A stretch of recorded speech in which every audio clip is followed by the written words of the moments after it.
call this meeting to order, okay? Appreciate everybody being here. And what I really appreciate is I know the people in this room, except for the elected officials, have spent a lot of time working on what we're going to discuss over the next couple of days. And so for that, we're very grateful. We're very grateful for the jobs that you do on a daily basis. And we're very grateful that we can sit down and talk about how the city council can budget the support that you need to continue to provide excellent services for our community. So on behalf of the council, thank you for all that you do each and every day to make Auburn a great and special place. Being the mayor, I sometimes get to watch or hear or understand all the effort and work that goes into what's in that notebook. And I have witnessed Megan lead her team over the, I don't know, weeks, months, certainly a long time, as they have planned exceedingly well, in my opinion, and we'll talk about that as we go through the next couple of days.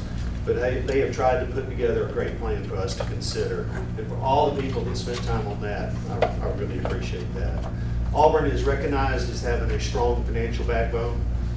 My friends across the state know what we have in our staff and know what we have in our CFO, and I know that they took the lead on a lot of this, so thank you on behalf of all of us here. But we look forward to going through the budget. We're excited about the opportunities. We're excited about our community's future. And again, I want to tell everybody sitting out here, thank y'all for what y'all do today.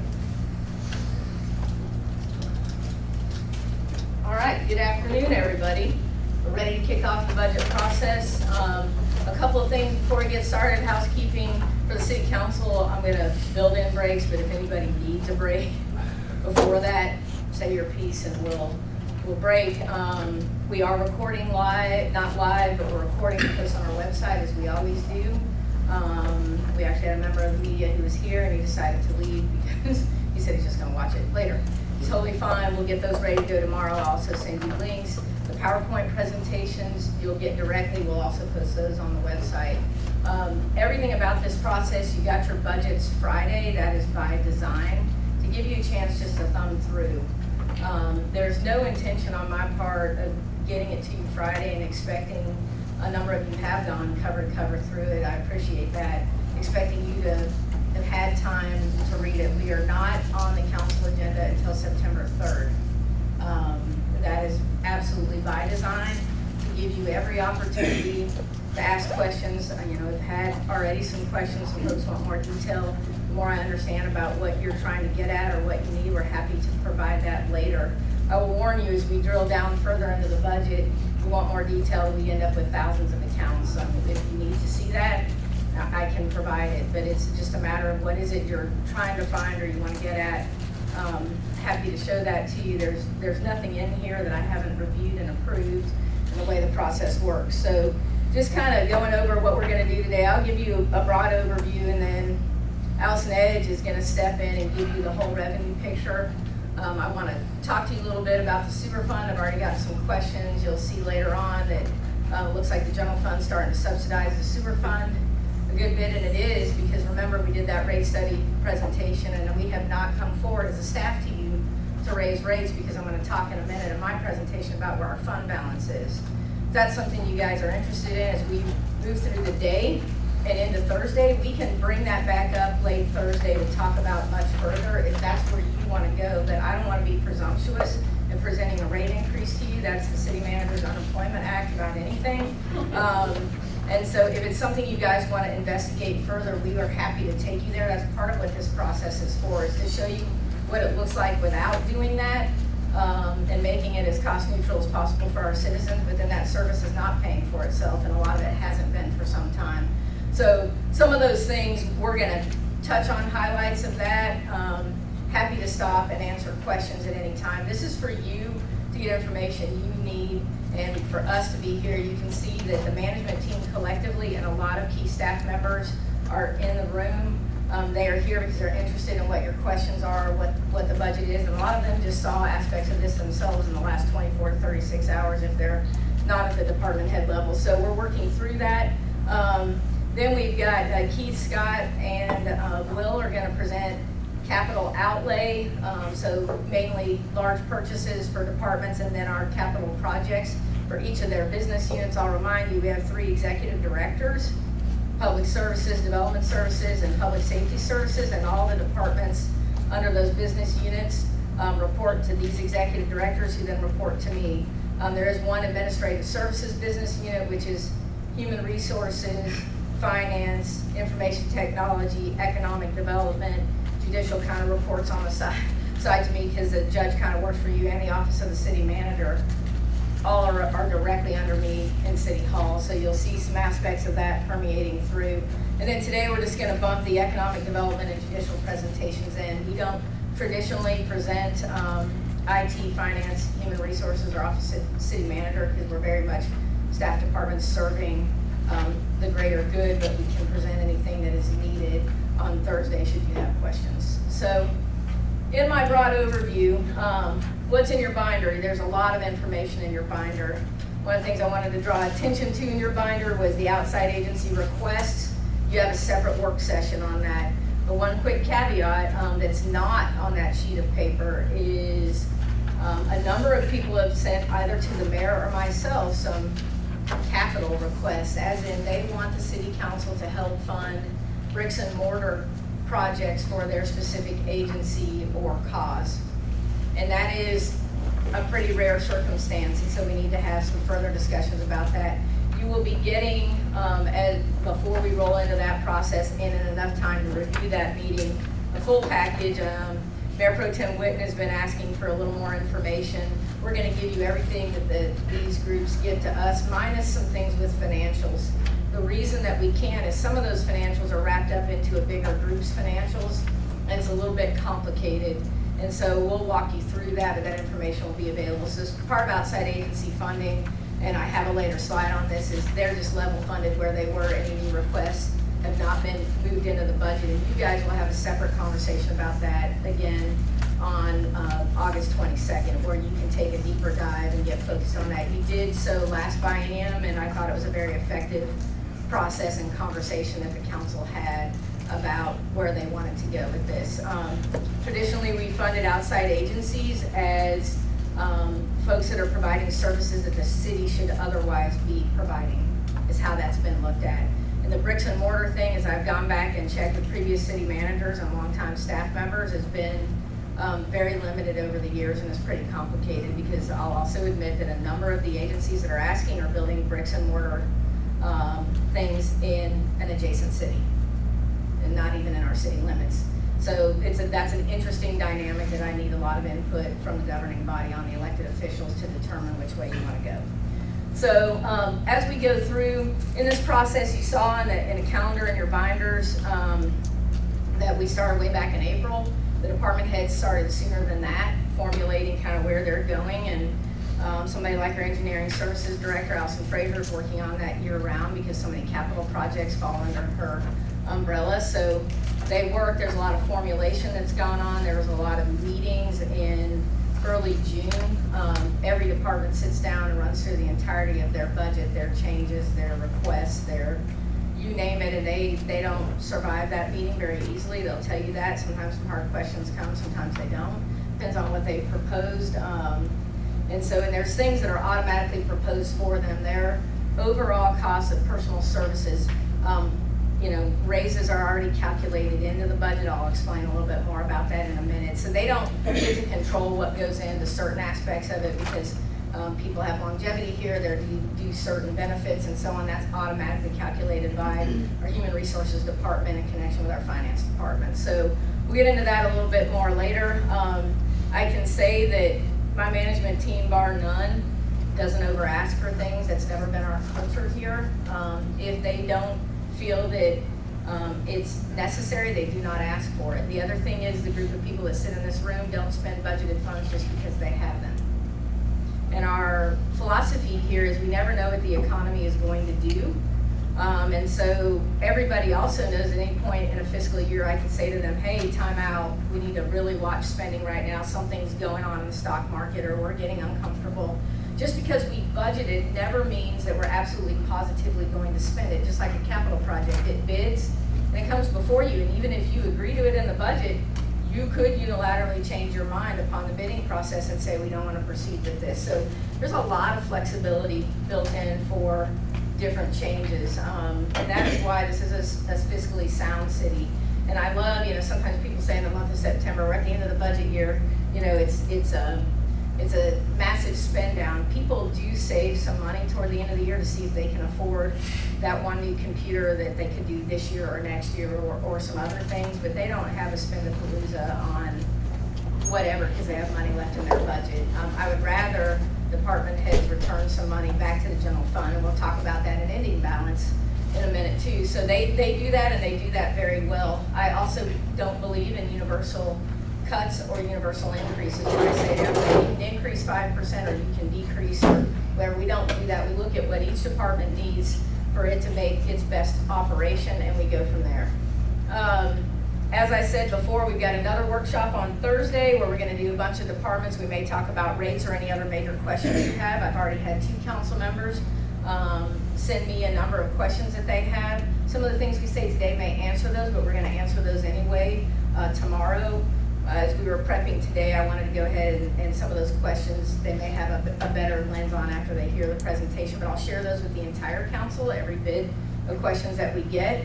And then, like I said, first reading is September 3rd. We need to adopt a budget before the end of September. So, depending on what you do, second reading could be at our second meeting in September, but there's ample time for questions. I also see a number of people listed on the screen as our key budget team: Allison Edge, Heidi Lowry, Stephen Krantz, Walt Austin, Erica Sprouse, Michelle Wall, and Valerie Baker. They are the key that help put the entire budget together and do the lion's share of the nuts and bolts work. Everybody that's sitting in this room, however, that is a staff member, has also done a tremendous amount of work on this budget. The executive directors have filtered a lot of things. There's a lot of people behind the scenes that have done much to get this together. This is one of the biggest things that we do. Kind of another thing in the overview is Auburn 2000 and Auburn 2020 were great and very helpful to the establishment of our budget for many years. We're embarking on the 2040 process, and embarking on that process means we're also kind of interesting in what I like to call a one-year pause on some things. So we flipped the biennial budget calendar to ensure that sitting councils had more influence on budgets in which they would be working under, because a new biennial budget was adopted right before the previous council finished their term. So then new council has 2 years of somebody else's budget and 2 years of kind of their budget. And so we're switching to a little more coincide that you adopt a budget and you shift years around a little bit more, where you are not sitting with a previous council's budget for 2 years. You at least have 1 year on either end of that. So we're making this shift. We didn't do a citizen survey this year. I'm going to talk a little bit more about that in just a minute. Because of that, that was recommended by the company that we not proceed, because we're changing our biennial process just a little bit. And so a few things are a little different. While we're waiting on 2040, we're working on some very major capital projects. And we really want to shift and reprioritize with you guys upon the completion of that plan, which rolls into the next biennial budget process next summer. So a little bit more about council priorities. At the end of the day, this is what we long ago said in 2022. This is on page 316 of your document. If you'll look down here, we'll either tell you where we are in the document in the lower right corner, or it'll say it somewhere in the text. Yes, this is old from 2022, but it usually rings true, and it's actually going to sit pretty close to your priorities about some things. People are always very want us to emphasize flow of management of traffic, city infrastructure, the school system, parks and recreation, quality of police and fire, and so on. And so this is a little bit indicative. This doesn't usually change very much in priority over the years, and I'll expect when we do our next citizen survey to be in the spring of calendar 25, in the middle of fiscal 25, it will ring true. We also saw in our branding process that people generally had some of the same sentiment. Now, I asked you guys a number of questions about different things. This is how you rank them. I'm going to flip to the next slide, which says the same thing, but kind of categorizes a little bit more. So you'll get a copy of this, don't worry. And it's also, if you look, it's in page 320 of your document, if you need to look. This is just kind of segmenting them by, we had a tie between Richland Park and industrial development in the average. of everything, but school funding typically with the council is number one. Sometimes that jockeys for position with flow of traffic and congestion management, but pretty much stayed there. Public safety capital planning is a new one that entered this year, and I wanted to ask you some questions about it. Will's gonna go over in a bit. You know, we're looking at a number of things, and we also have to look at potential for a fire station, switching to campus. We have to look at possibilities of a police precinct and some other things, and so Will's gonna cover a little bit more about that later. Richland Park is a new thing that you know about, but we're introducing much more about it later today. Keith, you're gonna be speaking about Richland Park coming up, and industrial development is a continued funding of really our industrial program and its importance in terms of basic economics and what it does for our economy and our budget.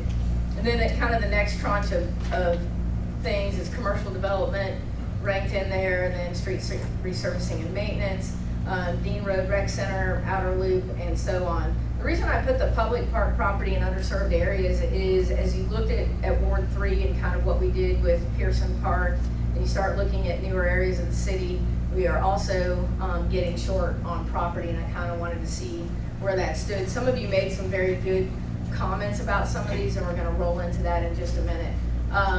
You put capital project funding for outside agencies dead last, and a lot of you didn't know quite what was going on with that, and I explained a little bit, but we'll explain more. Let's get to your comments. Councilman Griswold was saying, hey, I'm good with school funding at the current mill rate, unless I misinterpreted your statement. But more millage is not going to be your bailiwick, is that? That's correct. Okay. And then public safety capital planning, the Mayor Pro Tem said, you know, do we need to explore joint facilities for something? Is this something we should do? Richland Park, you can read the comment, Mayor Pro Tem saying needed. You know, you can read on through these. I don't want to read them all to you, but I thought one of the interesting ones was Mayor Pro Tem was saying, could the city acquire key commercial property to prompt needed offerings? And Beth, were you also going there with maybe for the ability to control some aspects of it? Absolutely, yes. Okay. Now, these comments for the staff mean much. When you make these comments, we're very much processing what is your lens, where are you going, what can we do to address that, or what are you hearing, and it prompts. So it's the same as Councilman Moorman was saying, hey, I'm at Dean Road, you know, I don't think you weren't saying that you don't appreciate therapeutics. It's, hey, this is in my ward and I would like it to be as multi-purpose as possible. It's probably where you were headed with that. Is that fair? Yes. Okay. And so the same, you know, you can see raw comments here. We don't have to run through all of them. I do think with the outer loop, an interesting comment, and actually Councilman Griswold asked me a different question that's similar later on with some of his budget questions, was about the outer loop. We don't have any state or federal funding yet. We put in latter years in the CIP. We put it's a plug in as grant funding, because I don't feel that we can fully fund with our own debt service, debt that we issue, the entirety of the outer loop road. We've got to. We've been working with our federal delegation and our state delegation on this. Our hope is that we do get some help, and one of the things that we're doing from our legislative side, you just got the legislative report, but we are convening a meeting with our state and federal legislative representatives in terms of Bradley, the firm that we pay to assist us, and we're putting a whole outer loop strategy together, and that's happening this month. And part of this is this concerted effort. I'm trying hard, and you'll see in a bit that I've signaled in the budget that we're going to move forward with a section of the outer loop from Richland Road to Mrs. James Road, because I feel strongly that we have to show progress before we can get funding from anybody. I also know the mayor has been writing people in the state legislature pretty hard about his expectations that somebody help us out with the outer loop. And that's been a constant drum he's been beating for some time, and a lot of you do in your individual conversations. So these types of comments are very helpful because I know where your lens is and what you're thinking. I think great comments about the outside agencies. We need more information, or hey, we need to really look at, do folks need this money? How do we go about this? And then Councilman Griswold, I think you were probably meaning you're good with the Humane Society, but you want to talk about other things. No, that's the capital projects. That's the only one I think is very important. Okay. Based on Good recent deal. comments we've all received from the hydro overflowing. Sure thing. Yeah, I think ultimately when we look at what happened with that site many years ago, the city donated property, but we have grown. Probably at the time we donated property, Philip, do you remember what year that was? I was talking 25, 30 years. Yeah, in the middle to late 90s it may have been. Katrina, do you know? Well, we're in our 27th year with them. in terms of- At this location? Yeah, and if you look at our growth numbers, yeah, absolutely. There's much going on there, and I know we're fortunate we got some turn lanes in there. It's a little bit less dicey on Sugar Parkway at the moment, but it's still outgrown its space. I'll let you guys, we'll give these to you. We got some other, Councilman Adams said, hey, I just have a general question about water infrastructure. Mayor Pro Tem had some similar ones. Councilman Parsons wanted to talk a little bit about the Connect Auburn plan. Where are we?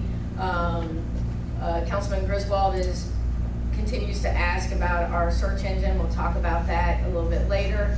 And then also Councilman Griswold, I think, wanted some more detail on where just some things he can find them in the budget or what's going on with them. And I'm going to take that as a question and add it to your questions unless you, that we'll respond to you in writing on unless you don't want me to do that. And then Mayor Anders was explaining, I think, his rankings, but I put all of your comments on here. If you made comments, they're on here. And I did not include all of your scribbles, Councilman Norman. I know some of them are just notes. So, Marking on notes. as you well know, and we've talked about 1,000,001 times, everything we're doing is shaped by many things, and growth is one of those things.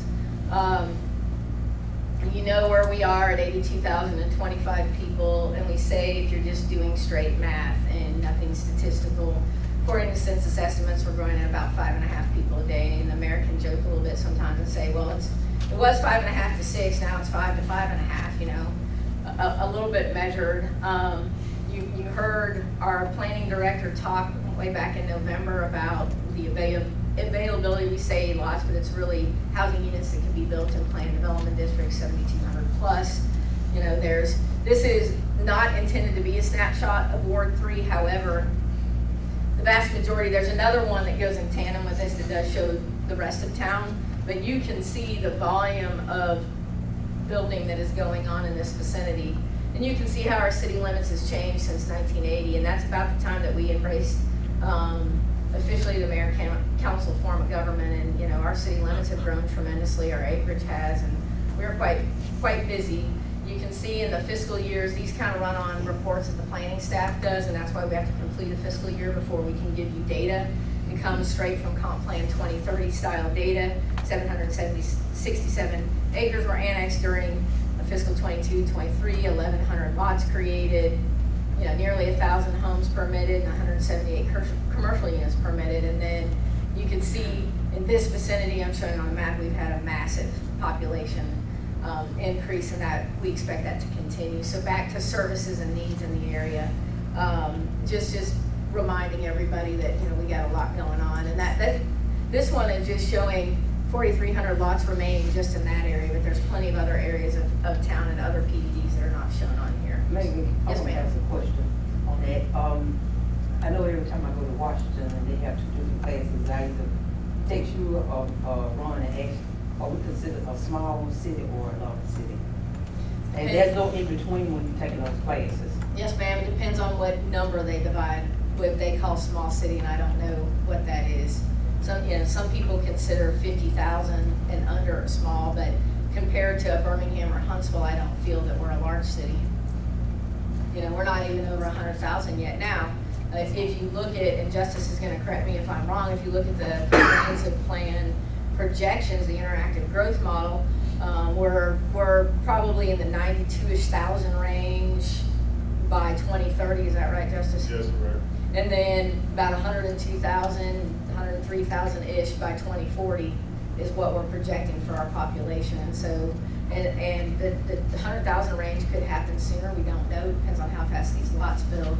You guys also we have to reconvene about annexation and the growth boundary. And I can tell you our development staff would say we haven't seen this in a while, and we're back to everybody wants to annex and everybody wants to build a planned unit development, including with density on the far reaches of the city.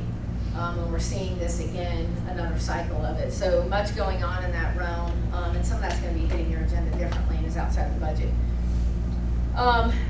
Just to kind of bring it back into the full budget proposal, I want to remind you, the general fund budget itself on pages 25 and 69, it, and Allison will run through a little bit more about the general fund, is a $162 million budget. If you take the total of all budgeted funds, we're at a $231 million budget. And, I have the privilege of introducing every year to you the largest budget in the history of Auburn, and that's a function of our growth. And also, though, our fiduciary responsibilities, all the people in this room, and we also are expecting, and possible as we roll into some of our next debt issuances, that we may get a bond rating increase coming up. And that may then change, we don't know, with the issuance of school debt and go back to where we are right now. But it is because of all of the things, all the decisions of the governing body and the people in this room that we are there. You're gonna see expenditures by our business units, departments, and divisions. Page 83 is reflecting a 9.6% increase in those expenditures. And a good bit of that is our personal services, salaries, and benefits. I can explain a little bit more about that in just a minute. Our outside agencies, they're on page 186. We already talked about that. And then we only had one new agency request funding, and this is One Voice Homeless Shelter. This is something I'm gonna roll into rescue plan discussion in a minute, and I'll tie that back together. You'll see your capital projects on page 268, which I expect much to change with 2040, not a ton, but we may shift some priorities. And your capital outlays, so that's vehicles, all those fun things, on page 264. Let's talk about new positions. Allison Hall is pretty bold, by the way. She comes right back to town and asks for a lot more positions than this. Why? Because not only are we growing our facilities, I want you to think about the soccer complex. So we added multiple additional fields, we added an entire building out there, additional parking, so we had more things to mow, and not all of it's not natural surface, so it's a little easier to maintain. We've added Dennius Park not that long ago. We have to clean more bathrooms, we have to do other maintenance at the park. We've done much. So then there's the inspection services group. They got a fire inspector. They asked for one, and I'm going to tell you, the people in this room are not asking for positions unless they need them. And sometimes we have to add them during the middle of the year. Allison didn't show up and try to add them in fiscal 24. Well, she tried, but here we are. So 5 of the positions you see for parks are full-time staff for Lake Wilmore that have to be done. And then I'm gonna talk about Lake Wilmore on the next page. And then others, like there's 2 athletics maintenance workers, that's needed. One's for Lake Wilmore and one is for elsewhere in the city, just to maintain what we've got. So we'll explain a little more, and we'll roll into her budget 2 days from now, and she can explain to you why she asked for so much money. But ultimately, the goal is our citizens expect for their tax dollar that we deliver a lot of services at a very high level. And what Allison's saying to me is, you expect us to be maintained, you expect it to be ready for every tournament. We've gotten a lot more aggressive with tournaments. We're working hard with the Convention and Visitors Bureau, AO Tourism, to get things done. You see in your weekly news, we're touting all the tournaments that we're doing. This is part of that. The pool maintenance worker is really brought on. When you look at that, I mean, Lake Wilmore obviously has a pool. We already have a full-time pool person, but it takes 2 because we have 2 pools, and then this is a year-round situation. We've got to be sure that we're doing things, but we can talk about those a little bit more in a bit. We're finishing up our transition of 9 student firefighter positions to full-time career firefighter positions. At the end of that, was a 3-year implementation, 27 firefighters, and our Chief Langford will be happy to explain that further to you when we get into his budget stuff on Thursday if you have questions. In this budget, we always budget a cost of living increase for our employees. We did stop that for a period of time in 8 and 9 when the economy got pretty lean with some things. That is proposed or recommended in here, as I always do. However, my caveat is this: the 3% is something that I spent a lot of time analyzing. Stephen Krantz is one of the best analysis folks we've ever had on our budget team. And he runs hordes of numbers with inflation, what we've done over time for our employees, and many things, and we land here as over time. This is still balancing things. It is possible at some point that I would recommend to you less than this. It is possible at some point I could recommend to you more than this, but right now we're staying at the 3%, which kind of coincides with other things. Our employees are eligible for merit raises based on years of service to the organization and where they sit in our whole compensation chart. At the longer they're in their position and they have longevity with the city, they don't necessarily get a merit raise every year. It depends. And then they're also performance-based. The better you perform, you can come into work every day and do your job and do fine, and you can earn a merit raise. But if you go above and beyond, we also have a way to reward those folks that are exceeding and going above and beyond. We do career ladder things. Everybody at this city has the opportunity to avail themselves of additional education, certifications, and supervisor skills, customer service, you name it. That's top to bottom across the organization. That if you want to earn any salary increases based on your credentials, you've got to go through a regimented system to get there. And our employees avail themselves of this, and I'm not sorry about it in any way, shape, or form. When they take advantage of something that makes them a better employee and it benefits the organization, rising tide lifts all boats, and I'm appreciative of people pursuing that. And yes, they are motivated by the financial side of this, but there's nothing wrong with that. We have a very skilled staff. We of course have your typical medical, dental, city care, health clinic benefits, and I think I received a question about some expenses that look like we were paying out a high cost in claims. Those claims are because we're self-insured with our insurance. Those are our health insurance claims, and that's just normal. We have a large workforce, about 600 roughly full-time employees, unless Linda tells me I'm off base, and 300 to 400 temporary part-time employees at a given time. And so then we just have other benefits. They're all available on our website. So Lake Wilmore, I'm just bumping to this real quickly to remind you that we haven't really opened a full new community center with gymnasium and so on, brand new, purpose-built since 1975. We did open Boykin in 1991, but remember that was a school and a very historic building in our community, has other things, and we did open that later, but we did not build that ground up. And it's a very important community center, but the one and only in Auburn history that was purpose-built was Frank Brown, and here we are just now opening Lake Wilmore. And again, Allison shows up and wants to spend everybody's money. So we have 5 full-time employees. Remember, that's the community center as it is, and this is the grading in the bottom picture for the athletic fields. Remember, we're gonna have 4 multi-purpose fields. And so operating expenses in fiscal 25 right now are estimated to be $1.33 million. That's what's in here for direct operating. We also have in the furniture, fixtures, and equipment in that bullet point that says FF&E. You've already approved some furniture and AV items. Those have already been purchased, but there's $375,000 in other things: whiteboards for conference rooms, trash cans, paper towel holders, you name it. There's some one-time expenses of $375,000. So we expect the $1.33 million in operating expenses to increase slightly because this is not a full year of operation of the multi-purpose fields. They'll come online at some point in the fiscal year, but that will increase. So I'm trying to give you an idea as we'll start talking about Richland Park, what it costs to operate something like this just in our personnel expenses and flat out operating expenses. And yes, that's power and heating for the swimming pool and all that. And I'll give our staff some grace. We have yet to operate this center, so we don't know for sure. For sure, we're estimating based on what we know about air conditioning loads and things in other buildings. And this should be a more energy efficient building. However, this thing will be open likely 5 a.m. to late, Allison? 5 p.m. plus basketball season. Yeah, so we're gonna be heating and or cooling these facilities much, plus the swimming pool. So much to come with that, and there'll be more discussion about Lake Wilmore in our capital presentation. Last, I really wanna focus on, we've got rescue plan money of $16.5 million. This is just all the things we could use the money for. I wanna go to what we talked about in the last budget and where we are today and why on the in-between. It's in my budget message, but a little bit of, if I remind you in 23 and 24, these improvements are what we were going to do.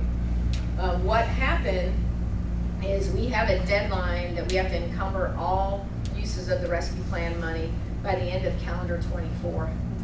So right now we're out to bid with the Boykin Donahue campus, but we cannot guarantee that all contracts and everything will be signed to absolutely meet that deadline. And what I'm not gonna do is stand before you and say, what's really great, we got over $16 million from the federal government and we didn't spend it on time, so we lost some money.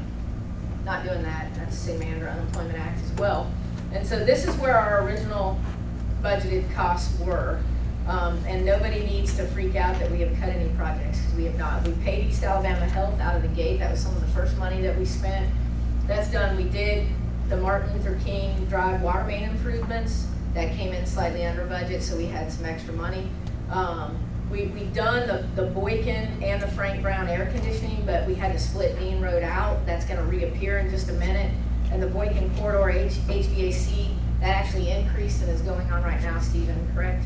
It should be the same, but it's super. Yeah, it's underway though at the moment, right? And then we had some unallocated money. We did look at spending rescue plan money for homelessness or other things. People have to document to us that this was a COVID-related need and that they've not received funding from any other source tied to these federal funds before. That's a very dicey thing. They become a sub-recipient of the city. So I recommended, and the mayor asked a lot of questions about this, and we had some other citizens, and some of you I think may have asked me.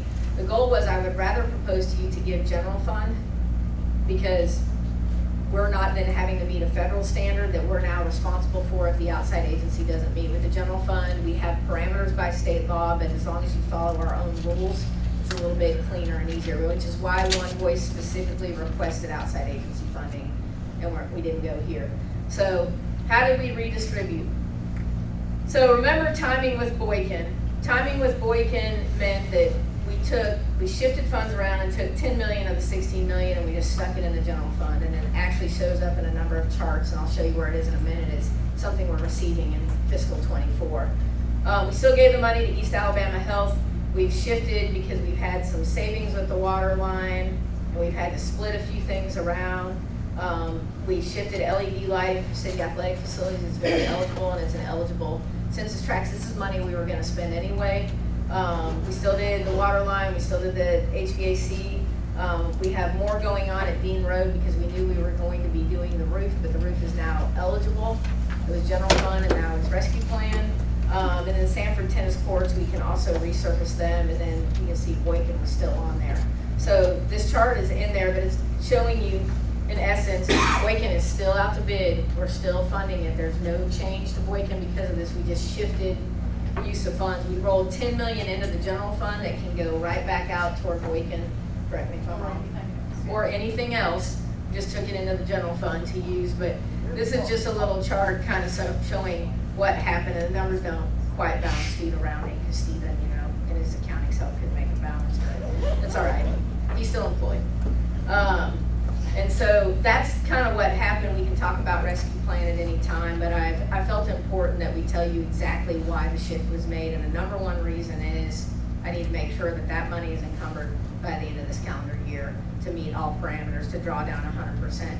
Now, our sister city did not have the ability to draw down this much revenue because we got more funding because we have a larger population size. So that $10 million ability to draw that into the general fund was a big win for us. Was that the max that you could take into the general fund? Yes.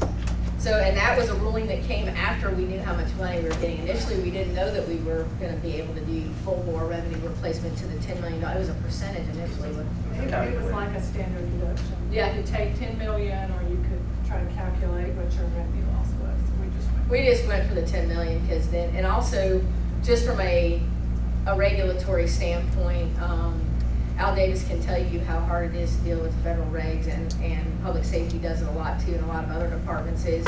It's cleaner when it went into the general fund. It lost all of its strings to federal regulations and how we use it. It allows you as revenue replacement, put it in the general fund and use it for whichever. So we decided we would do that. All right, last but certainly not least, rolling into, we have a large ending fund. I have one little Yes, sir. question about the 300,000 for the homeless that you're allocating. Is that money now considered in the general fund and can be used with less of the strings? You can look at it that way. What I'm saying is we've only had one entity, which is One Voice, that's trying to work with us on that, and they requested funding, and you guys can deal that on the outside agency. But yeah, Bob, I mean, you can't look at it that way, that at least for this year, money in the general fund, but it's a decision of the council, and I think a very good discussion to be happening. There's not, the mayor asks pretty often about this, with his office being across the hall from mine, not a disinterest on us. It's, if we can't find easy ways to make sure you meet the federal regulations to the letter of the law, I cannot put the city at risk for issuing funds that could be considered not eligible, and then we have penalties and we have other things. So we decided we'll take the easy route, but there are other ways. And I think also, One Voice didn't need a hit from us and then no help if you guys decide to fund them. If you're gonna fund them and some efforts, do you wanna be consistent in that? And that's up to the governing body. Instead of a one-time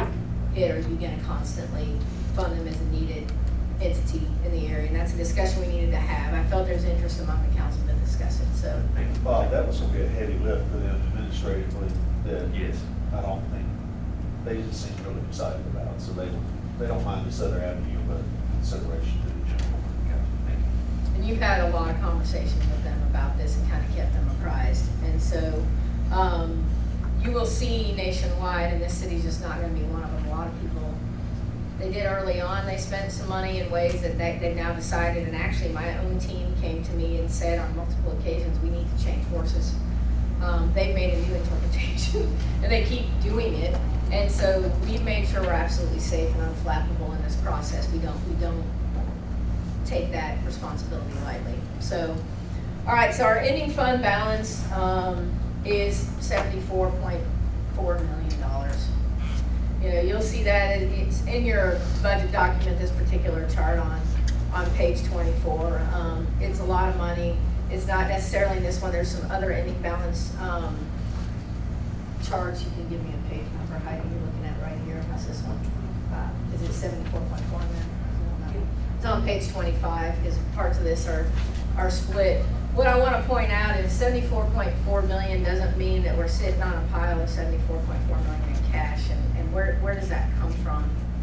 It's saying, when I talked about the departments not spending all their money that's allocated to them to spend, that money goes into ending balance.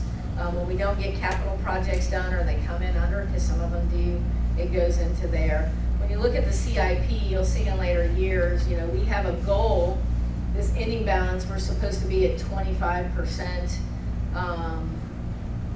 It's a management goal to be at 25% ending balance, and you'll see our percentages at 45.76%. The council policy in the back of your budget is 20%. Would I like to spend the money that we have on the projects that we slated? Yes, but time and circumstance, especially since COVID, and you'll see it's compounded, and Allison has a chart, but there's also, when you look, there's a place in your budget that actually gives you a 10-year history. It's in the back. And hold on a minute. I've got that somewhere. Heidi's gonna find it for me. It's way in the very back, but there is a chart that shows, and that's been compounding for a long, long time. And so I don't want you to think, and this is my concern about the rate study increases, I didn't notice in the very back. No, 10 years of fund balance, it's way in the very back. Heidi's gonna give me a page number in a minute, but my concern is that, and she loves when I call her. I think it's the. Huh? There you go. Oh, I did put it on there. Duh. Thanks, Beth. It's one of those days. Yes, the 10-year trend is on page 354. I thought I didn't put it on there. Thank you. Yeah, no, I appreciate you pointing it out. It's been one of those days, but anyway, it's on there, but I want you to see where the trend is going, and you'll see how it's gone up over time. And also, revenue exceeds projections. Allison's going to talk in a minute about how conservative we are with our revenue projections and why. You've seen the stock market is fluctuating now and has been a little all over the board, and that's the why. So that's in there. The other thing is yes, we're adding 12 staff people. Where do our personnel costs rate relative as a total of our expenditures, and then our other financing uses? That's what OFU is. If you calculate it just as with capital in it, we're 38%. If you calculate it with capital out of it, we're at 47.93%. I try to keep it under 50%. However, I need to be very clear to our entire team and to you. I will recommend to you to add positions as they are needed. My department heads don't over ask. They're very careful about that, and they will tell you quickly that I have told quite a few of them, you need to add positions. I don't think we're providing level of service, what you think, and we had a conversation about that. So I'm not afraid to tell you I went over the 50% if I felt it was justifiable. Right now, we're not there. Our level of growth and where our funds are sitting, we sit right in a sweet spot. But this is the first year we're showing a calculation minus capital, because I want you to see it both ways. Capital is so large, is it throwing that number off? No, it's not. I'll take it out and we're still under 50%. But it doesn't mean we're gonna run so lean that we cannot operate the city properly or to expectations. Question. Yes, sir. You refer to this chart on 154, what does it mean that it says unspendable under general fund? 354, on page 354, unspendable. Non-spendable. I can't hardly read it. Yeah. Non-spendable, Those restricted. are the part of fund balance that is an asset that is not money, basically inventory, things like that. It's non-spendable. So remember, there are things in fund balance that aren't cash. And that non-spendable is that type of thing. And restricted. It would be restricted illegally by state law or something like that on how we can spend it.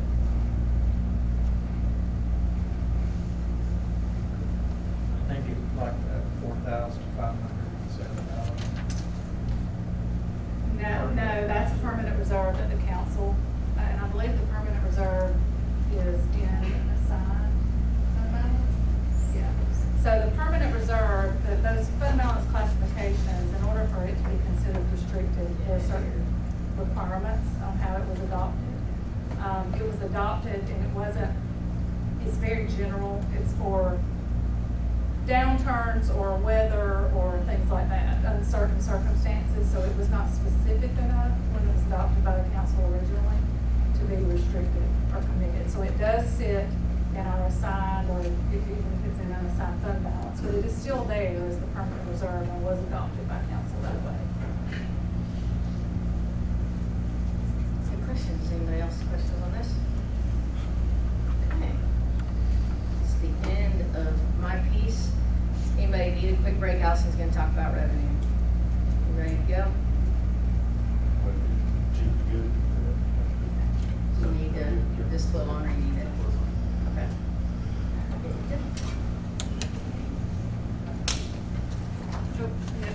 Don't break that.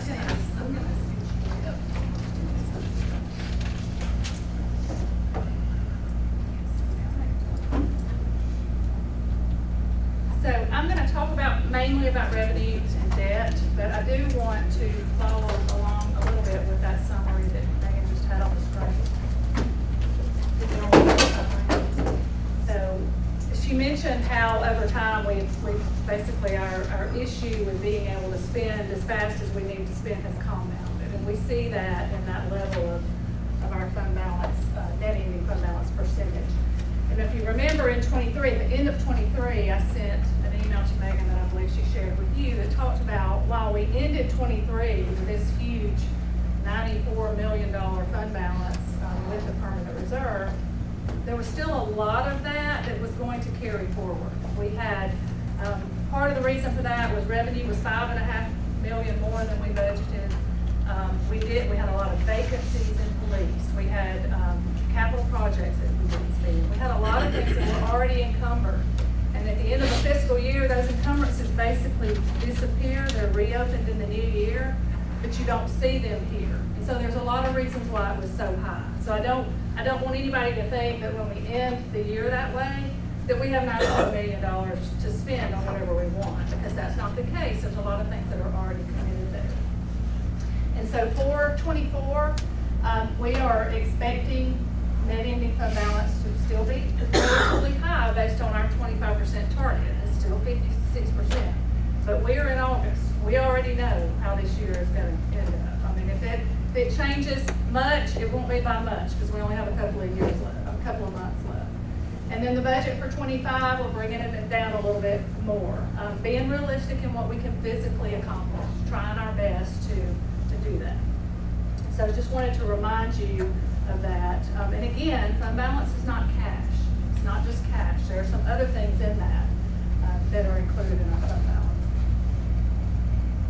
So for revenue, where does all the money come from? Just as a reminder, and we did have one change this year, Our top 10 revenue sources are 90, 92, 93% of our revenue. So in the top 10, the other ones are, everything else that we have as a revenue source is very small.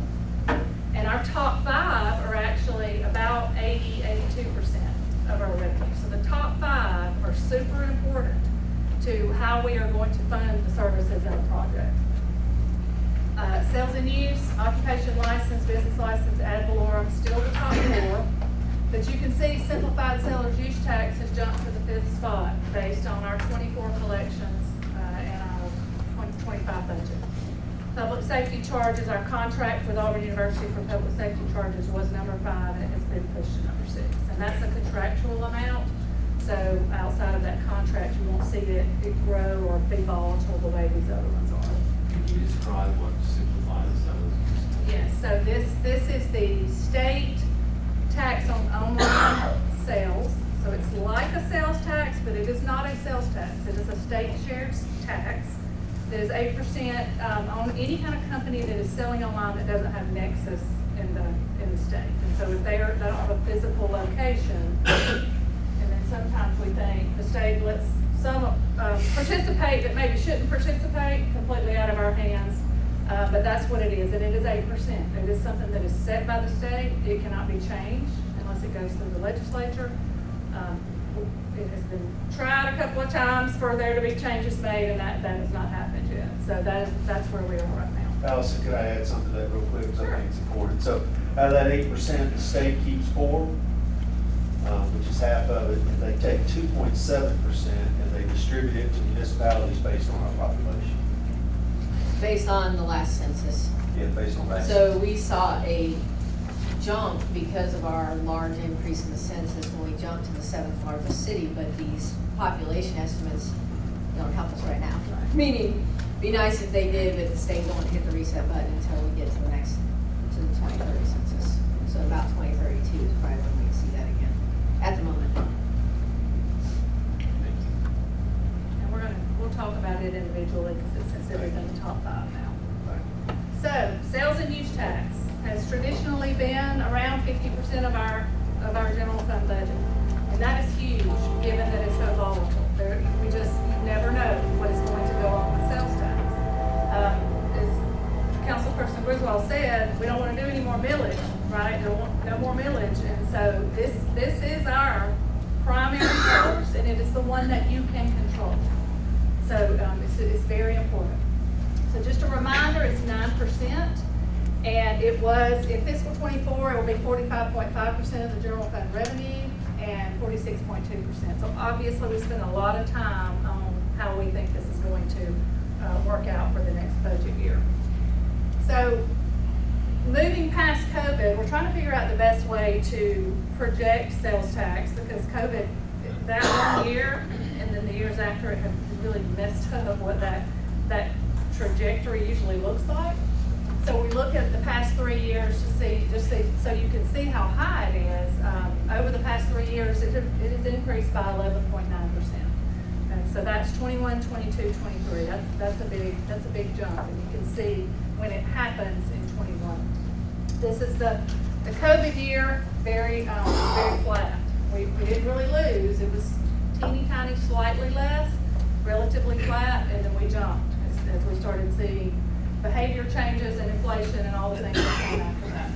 Allison, we're also seeing some of our peer cities in the Big Ten have called and said they're seeing flat sales tax. Well, and you'll see, yes. So I don't ever know how to answer that question when I get an email from the finance directors of the other cities. What's going on? Our sales tax is low, and I'm like, ours is not.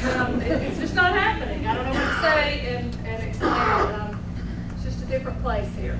But football season, number one of the things I do, remind you that I carry around the schedule. It's on my desk, trying to figure out what is going to go on with the football season. Right now, FY24 is projected to end 6.2% higher than 23. And again, I have almost a full year of data to support that. We're going to be there. And then 25 is where I'm projecting 5% is a little out of my comfort zone. We're usually a little more conservative than that. But again, we're looking at history with what's happening with that. We're looking at what is happening right now, month to month. And we're seeing that type of growth. Allison, is the Yeah. increase, do you know whether that increase is due primarily to inflation or? I think it's going to be a combination. I wouldn't say primarily, because I think some of it is growth, some of it is inflation, some of it is behavior, spending changes since COVID. I mean, That's I not a think. way to break that down, or, I mean, is that? Maybe, we can think of, this is Latrice Moe, she's the revenue manager, so we're trying to think of the information. Yeah, and that we're some major providing. sources of things, groceries, et cetera, you might be able to isolate some pockets of it. Right. But it's hard to, when she rolls to the lodging tax side too, you need to look at that because there's some inflation in that, but also there's tourism is much and the university plays a huge role in that. So some of that just goes in tandem, or the restaurant, independent restaurant scene, or the whatever is drawing people. And some of it is very hard to explain. And some But- of it's new commercial. I mean, we think about Buc-ee's, a big noticeable change in sales tax revenue there.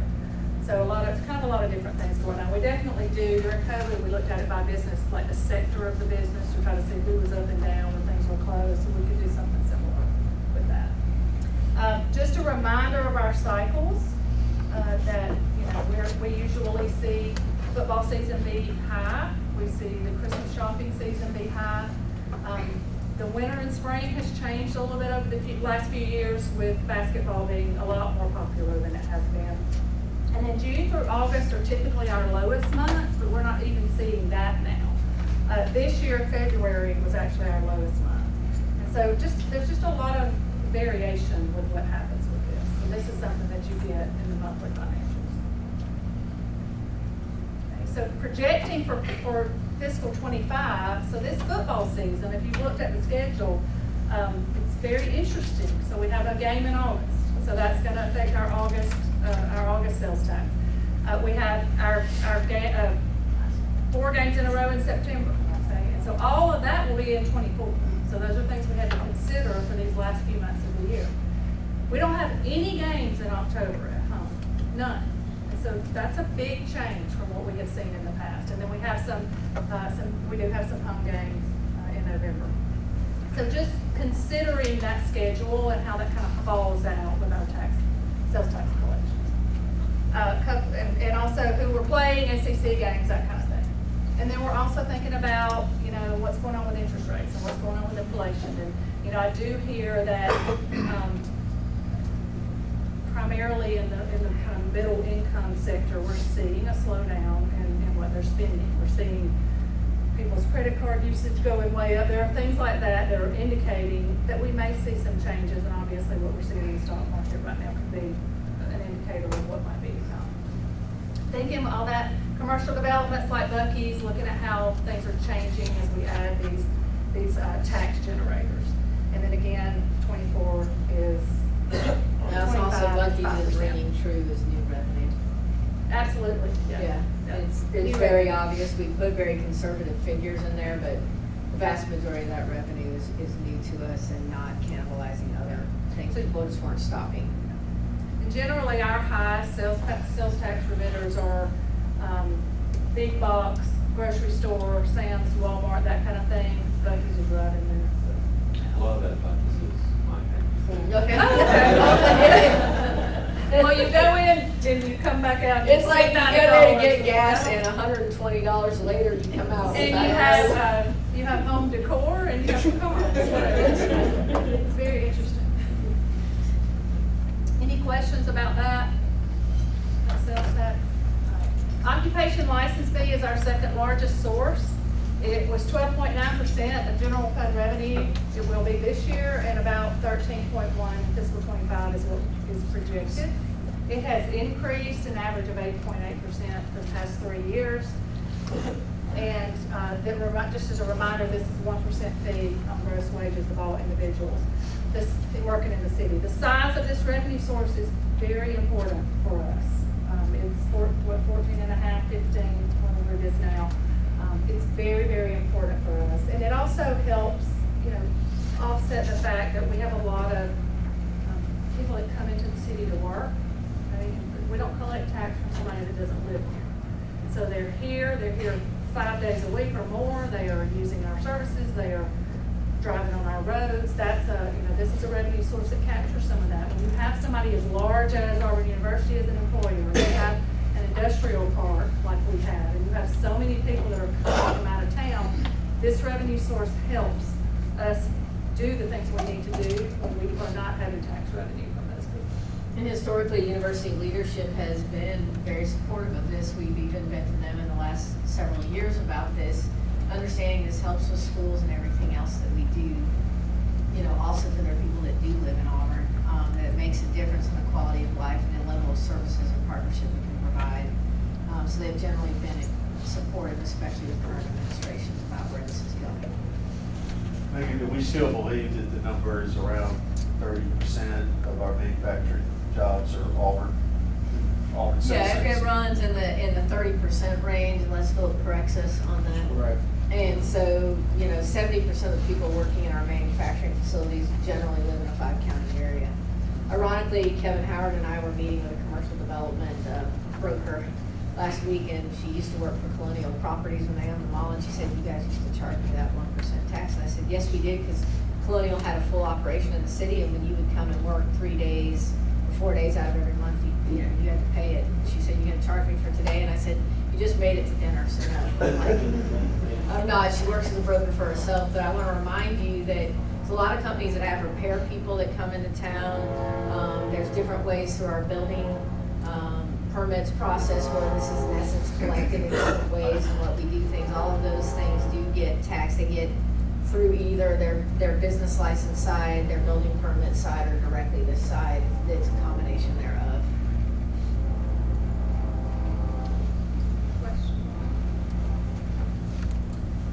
Business license, what you see grouped, there are 4 things that are grouped together that show up as business license in our budget and in the annual report. General business license, which is the fee that businesses pay to do business in Auburn. And remember that there's a flat fee for some. It depends on the type of business and what kind of fee they're going to pay for that.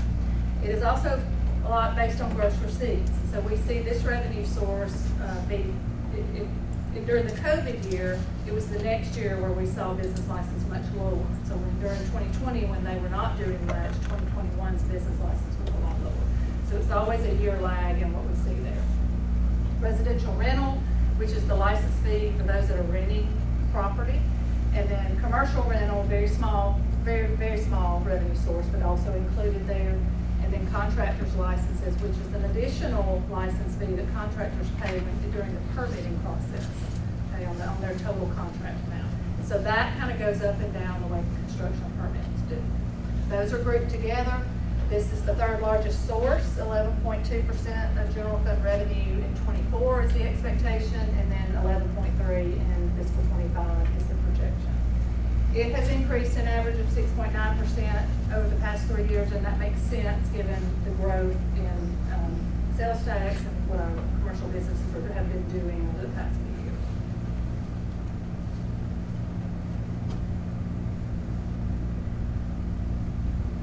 And then property tax, the 4th largest source in the general fund, but it's not that big. I say that. I wish I was talking about my own checking account. It's not that big, $5 million or $6 or whatever it is now. Oh, I'm sorry, 9, 8, 7. So not even near OCC or near sales tax, but it's still our 4th largest source. This is 5 mills that can be used for anything. This goes into the general fund. This is not the school tax. This is not the special 5 mil tax fund. This is completely separate 5 mills that is in the general fund that can be used for anything.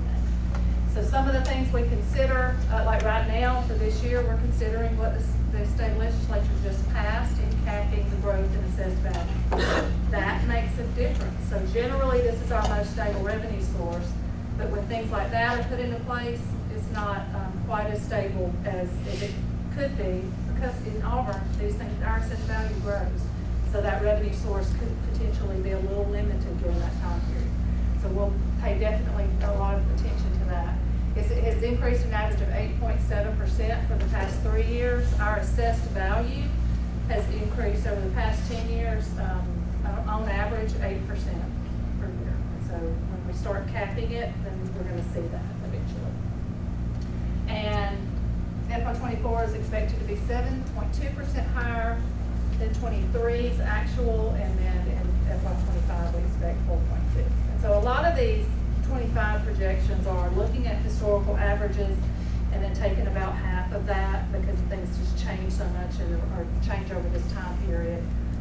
Not gonna still be conservative, but try to be a little bit realistic in what we think might happen. Allison, are property taxes, do they hit in the same fiscal year as they're collected, or is there a year lag in how they hit our funds? So, okay, so help me through this. Yes. So when you get, stay on it. There's a lag. Okay, there is a lag. So that cap, we would see that In the next. further out, Yes, as further opposed to out, yes. sooner. Yes. Okay.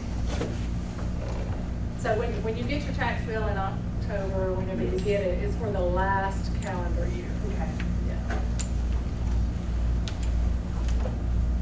Okay, and then simplified seller's use, now the 5th largest source. The mayor indicated how that is split by population. And then our population was updated, which is what you see here, the big jump from 21. And remember, the 2020 census, it took a while for that to get, those numbers to kind of get in place, so we saw that happen a little bit later. It is about 4.4% of our general fund revenue right now, both years. And this year in '24, the budget, we are adjusting the budget, it's gonna be about 14.1% higher than fiscal '23. So a lot of things happen there. The state allows more companies to participate, that makes it go up. And then also just online sales in general, and they just continue to go up. People use the online sales a lot more than they have in the past. And then FY '25 is projected very similarly to sales tax. So those are companies that don't have a base in Alabama. That is the intent. And how do we know what's actually remitted to the state? We get a report, it's a big report on how much is remitted and how they have allocated it out based on population. And then, But we don't get any data about zip code related or right, geography. okay. So, yeah, and so I think, any effort to kind of make that be a point of sale type situation where you get what originated in your city, what was delivered here, without the data, that's a little scary, because right now we get a piece of everything that is shipped in the state of Alabama, no matter where it goes. And so, how much of that is received in Auburn is not something that we know. But when we talk about, I mean, it's an important piece of revenue, no doubt, but when we talk about keeping dollars local and shopping locally, that's, a lot of people may confuse that with, oh, well, you still get your dollars brought to you. It's a much smaller percentage. Yes. And it's not impacted by those who are already doing business. Absolutely. In the state of Alabama. So I think it's real important for those who shop to understand that surely there are things that you maybe aren't available as quickly as you may need it in town, but still shopping locally is a lot more of that revenue comes to us. Absolutely. It does, and then also, some people get confused. If folks actually have a business license, they buy furniture outside of Auburn, technically, and Latrice will stop me, if it's delivered in Auburn, we get tax. We're supposed to get the taxes for it, appliances, other things.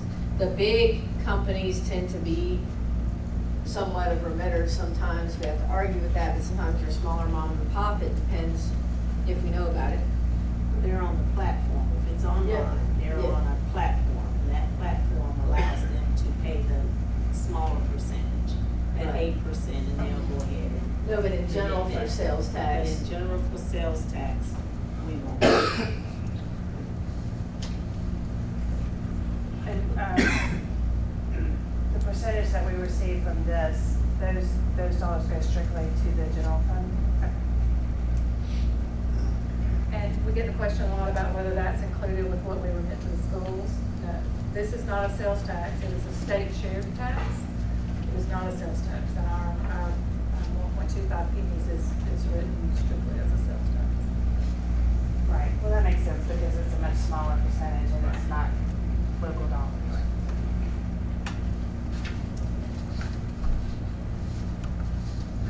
Lodging tax is the seventh largest source. I just like to include it because it has changed a lot since COVID. Remember that we're at 13%, 7% of that is City of Auburn. And then also remember that 1/7 of the lodging tax that we collect is remitted to AO Tourism. We do that on a monthly basis to them. Fiscal '24, we've done well in '24, which is expected to be 9.2% higher. And then for '25, 4.3%, but we'll see as we see some of the new hotels come online, we will see how that affects things and adjust as we need to. And then construction permits is the 8th largest source, driven by development. And then the average revenue for the past 10 years has been 1.48 million, which is kind of where we base that budget number on. It's a little more than that, or it's a little less than that, but we will be 4.1% higher in '24 by the end of the year. And John Moore helped me come up with what he was expecting for the rest of the year. And he was right, because we're pretty much already there. It will be, I think we're close to 1.8 million now. And so we had budgeted 1.5, so we're adjusting the budget for that. And then in '25, you see we go down, but that's because we don't want to budget. We want to keep that budget around that average number from year to year. So the 7,000-ish number of lots that we've approved that are in the pipeline, those construction permits only become revenue once they start construction, not when it's approved. So I don't want people to. But that's correct, and so we do have very minor and very low fees for development review. Okay. And those are a blip on the radar screen compared to the rest of it when it comes in then. We've also explored and been asked to explore many different things we can do with construction permitting in terms of, are there any other parks and recreation fees we can charge or whatever. Our city attorneys caution us about a tax versus a fee, but we're still always and constantly looking at those. There are a number of development agreements though that contributions toward North Donahue, Farmville, and Mrs. James Road, depending on when you come in to pull permits or the preserve development agreement or others, they have certain tranches in which they pay. There are some fees within the by development agreement that go also at those times, and some of them don't come in until they actually pull the permits. Those aren't calculated in this number, but they come at this time. Just for the record, my fonts were all the same when I did this presentation. Stephen and I had an issue with putting the presentation onto the hard drive, and so now there's some font issues, but just wanted to say that.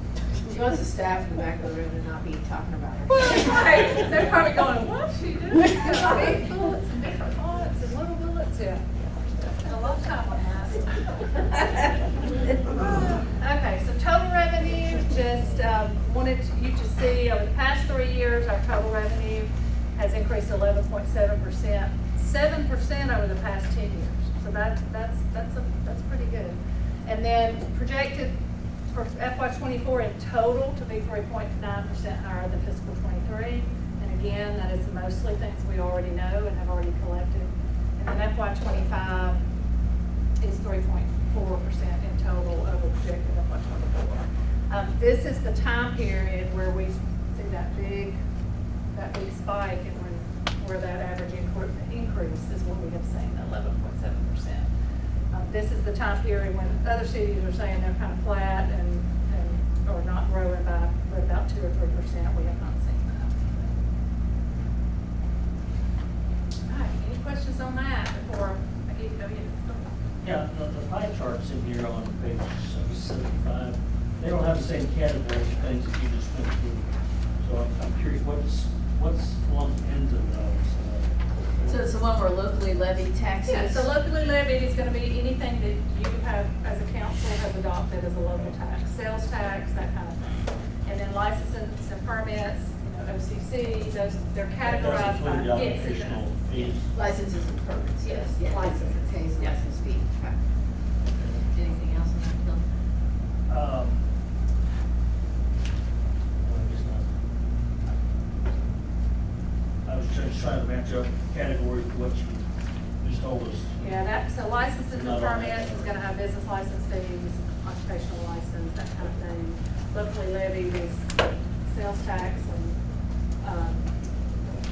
And why does the pie chart on page 78 of the general fund revenues by source differ so much from that pie chart? 75. so 75, we're doing it,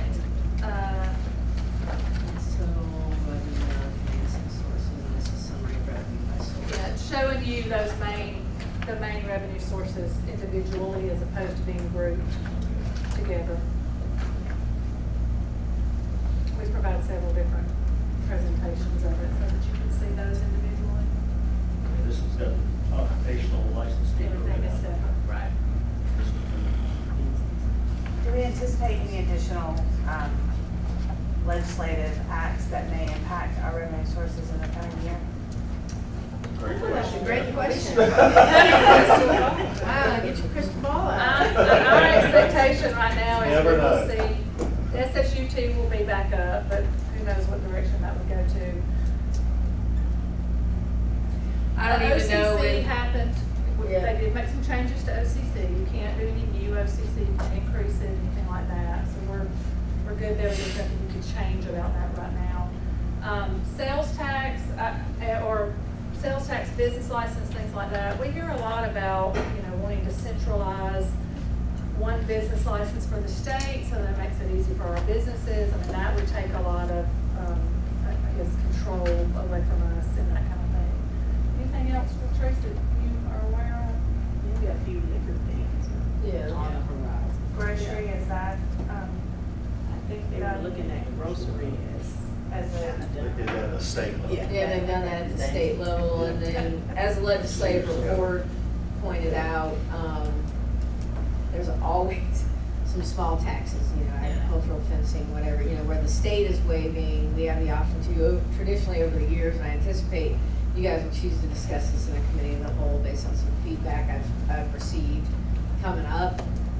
But there's a lot of little things that they pick at. I do think, I'm not sure the property tax discussion is over with. They landed where they did, and I don't know if that's coming back. I do think, the challenge, and I always talk about this, but I want you to have decisions at this level about what you do in Auburn. And my biggest legislative concern on behalf of the city is that the governing body or the citizens of Auburn have the right to vote in or out things that they want, as opposed to the legislature making that decision for you. My goal is I feel strongly that you need to have the ability as the governing body and in connection with our citizens to make those ultimate decisions, as opposed to them being made in Montgomery on behalf of the city of Auburn, because we need what we need to operate in the way in which our citizens elect you to implement. I mean, that's that. And so that's what I don't know. In every session, we're having challenges with that. The League of Municipalities is working on that. And, make it. Need some more water? Might be the legislature is, going there. The League of Municipalities and the Big 10 cities are very both collectively working on that, but it continues every session. Thank you. Thanks, Al. Can I ask you a question about this simplified seller's use tax? And Amazon became an eligible seller. Is this something that they want to become? Is it hard to be? Why would they want to become an eligible user? Because they are paying a tax, they're paying one thing. For 1% less? No, they're paying 8%. A person that buys from Amazon would pay 8%, and then Amazon is remitting one time.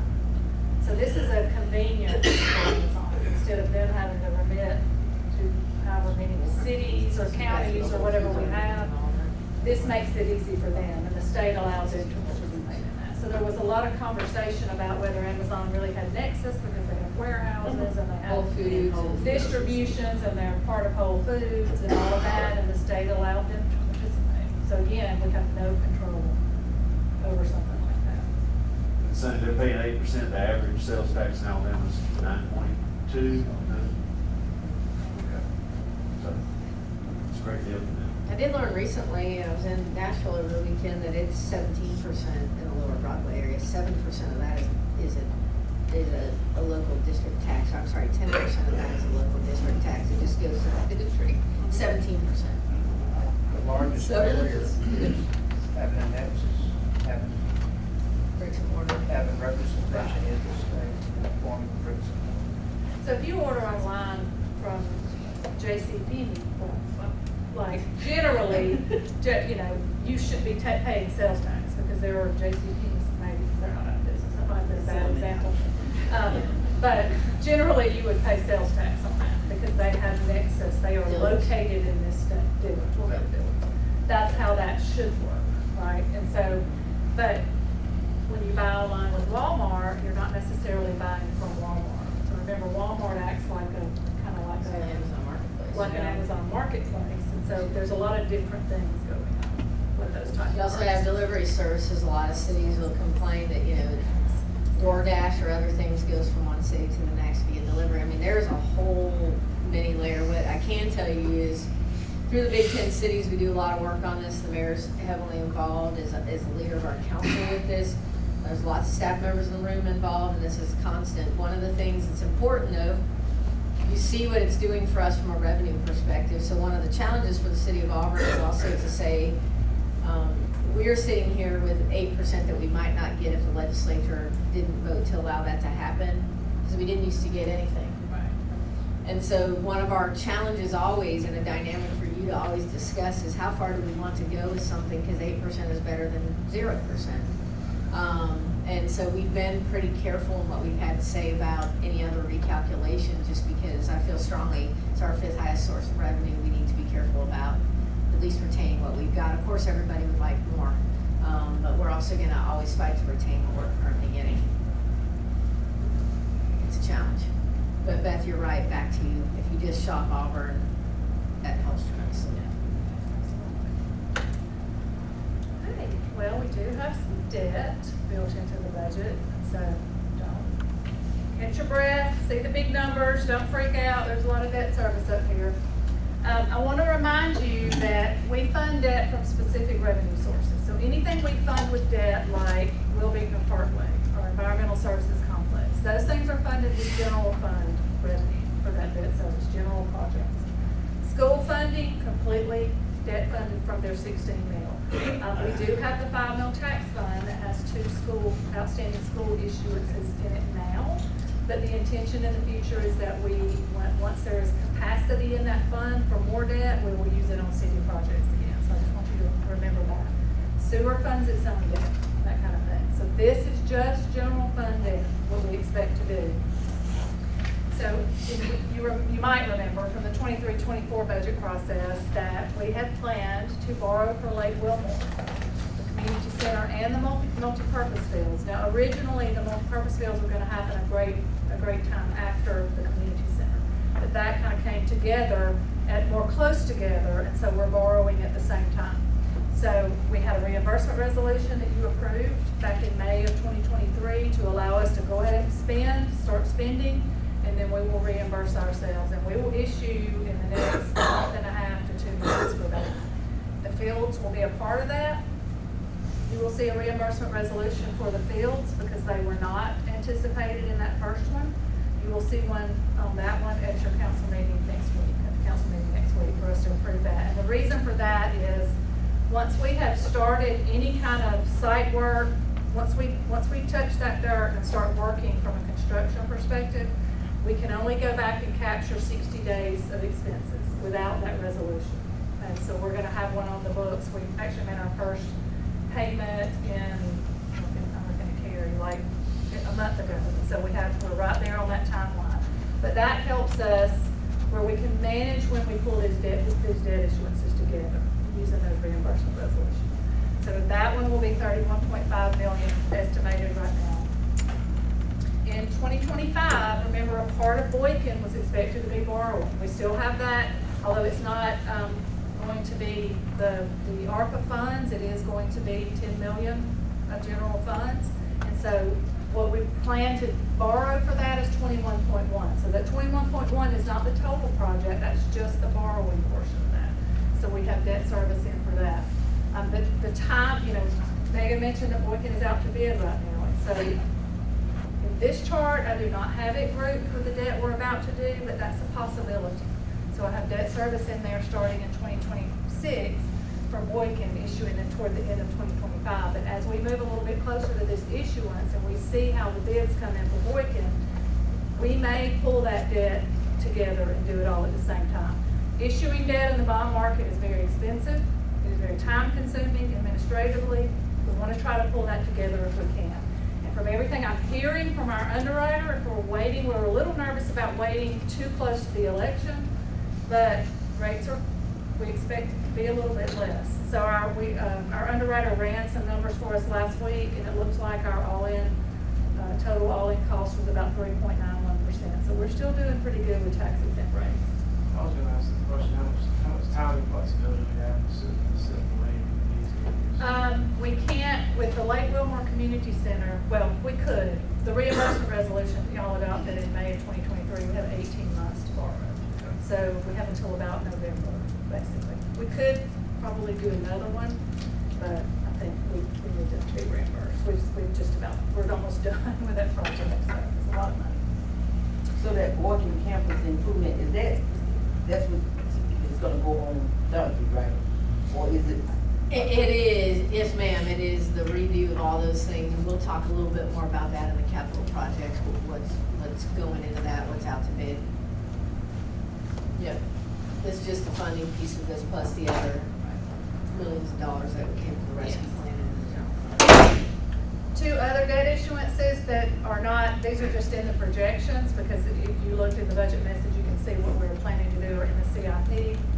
Richland Park is one of those that is in the CIP. Right now, the debt service for that is out there starting in 2027. The issuance would be toward the end of 26 if the schedule stayed, the way we think it might. Then debt service is there for that. And then also that portion of the outer loop that Megan mentioned is also kind of scheduled way out in 2027 for that issuance, so the debt service is there. So it is growing, but remember we have our key indicators. We're only looking at debt that's funded by the general fund, and we like for that to be no more, debt service expenditures, no more than about 10% of total expenditures. So we stay right around that. I think one or 2 years it's about 11%, which is still okay. I'm not terribly uncomfortable with that. But again, a lot can change between now and those out years when we actually issue that debt. So that is the plan right now. Where is Richland Park? Where is it? We'll also show you that during the capital improvement plan presentation, but it's on Richland Road across from Creekside Elementary School. That's right at the corner of Wilbigner Parkway and Richland Road. It's on the other side of that. It's property we acquired from the schools, and so I'll tell you the debt issuance number in here, 51.5 million is a big number. We don't have a full programmatic thing for you right now. That's what we're going to talk about. This is what we estimate we're going to be doing. We have to design this next fiscal year to then ask you to actually spend money on it in the next biennial budget. We'll know more, but we'll talk about that a little bit later this afternoon. What type of park would that be? That's going to be an active park, so we're mainly talking baseball, softball out of the gate. We have a big need to deliver a lot more fields to handle the sports that, the growth that we see in our youth programs. Keith won't be talking about those numbers today about all the subscribing to that, but Allison will on Thursday, and you'll see more about it. The programmatic side of that is not done. Eventually, it could have a community center, it could have many other things out there, but the first out of the gate is the fields and possibly some more pickleball and whatever, and those are the things they're programming on in concert with the Parks and Recreation Advisory Board based on demand we see. Will that park shut down the one over by the fire department off the street door, or will that? So what you're gonna see though, the Shook fields based on delivery of the Lake Wilmore multi-purpose fields and other things, it's not gonna shut it down, but the need to use those for competition purposes will drop off over time. We'll have more improved fields to use, but locationally where that is and the needs of all of our crews and Parks and Recreation staff and other places where we may stage equipment for storms and other things. We have other uses for that if we don't keep those in full book. And Keith can cover more of that when he gets to it. One last thing about the debt that's projected is we project very conservatively, because these are projected at 5%. And then also, we always project level debt service for 20 years.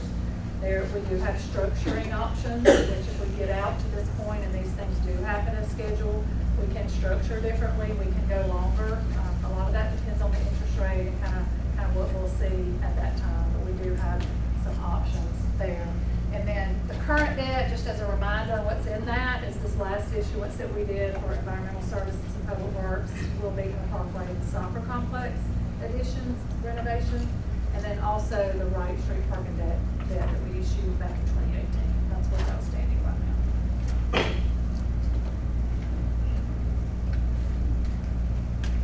That's it. So anything before I move to enterprise funds, I know I'm taking a long time.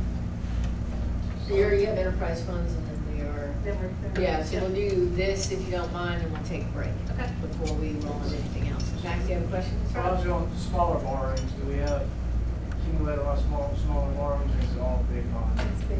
We borrow for, I don't want to say a number, but generally anything we borrow is going to be at least 10 million or more. We're going to cash fund most other things, which you see in the CIP.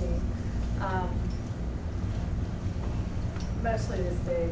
There is So big. that we have accumulated elsewhere. Oh, no.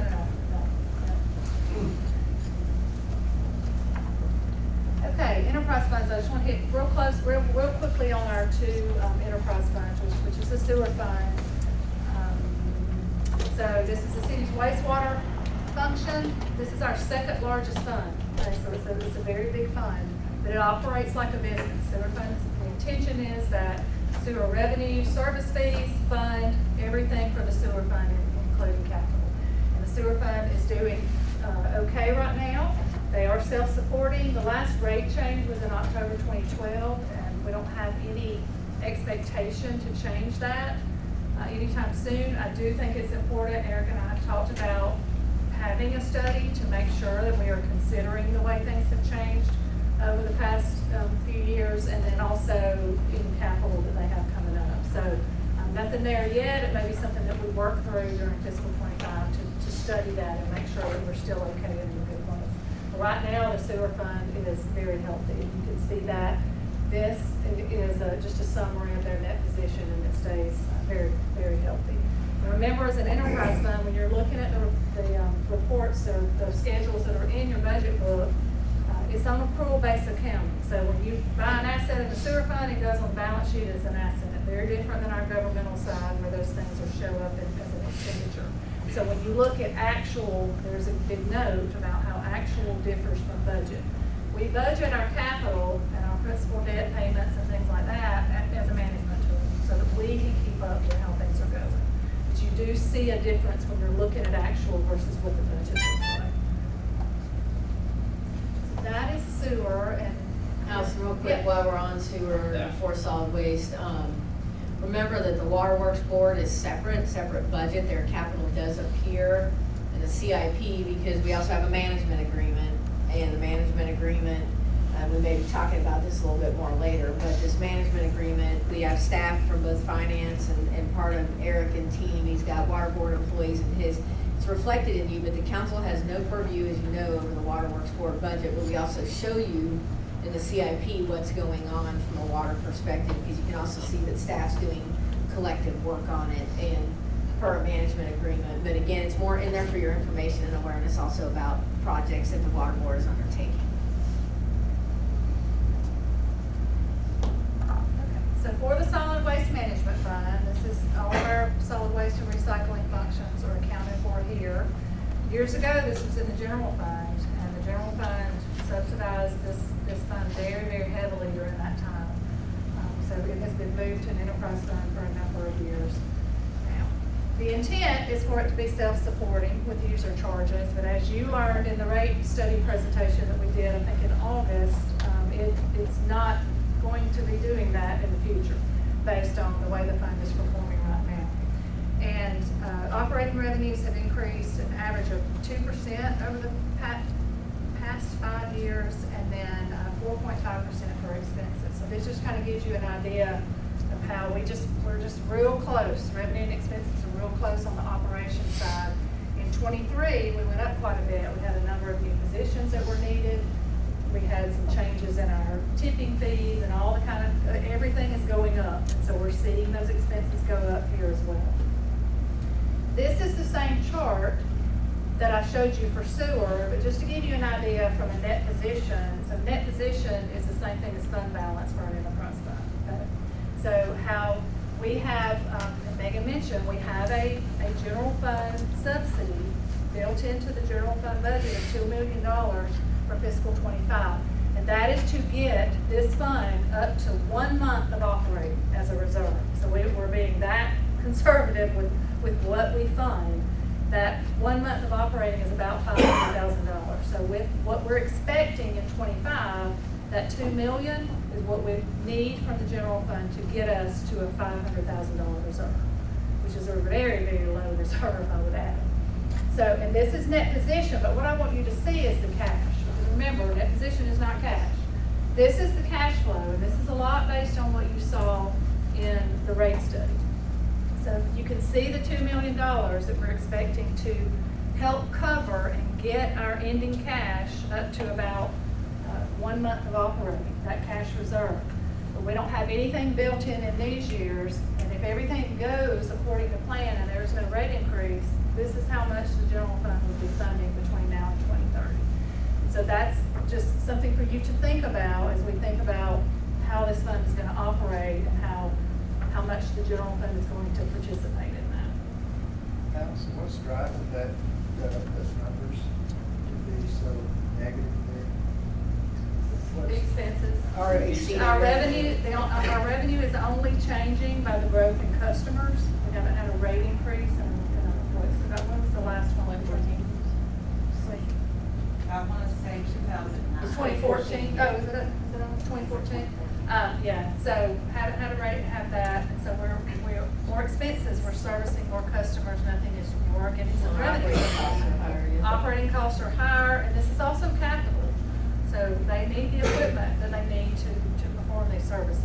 So you see that. What's a tipping fee? What we pay when we take trash to the dump. I'm Yeah. gonna say that real Every time we tip the truck and ask She us, could yeah. probably say that a little better. Yeah. It's our tonnage rate when we take it to the transfer station.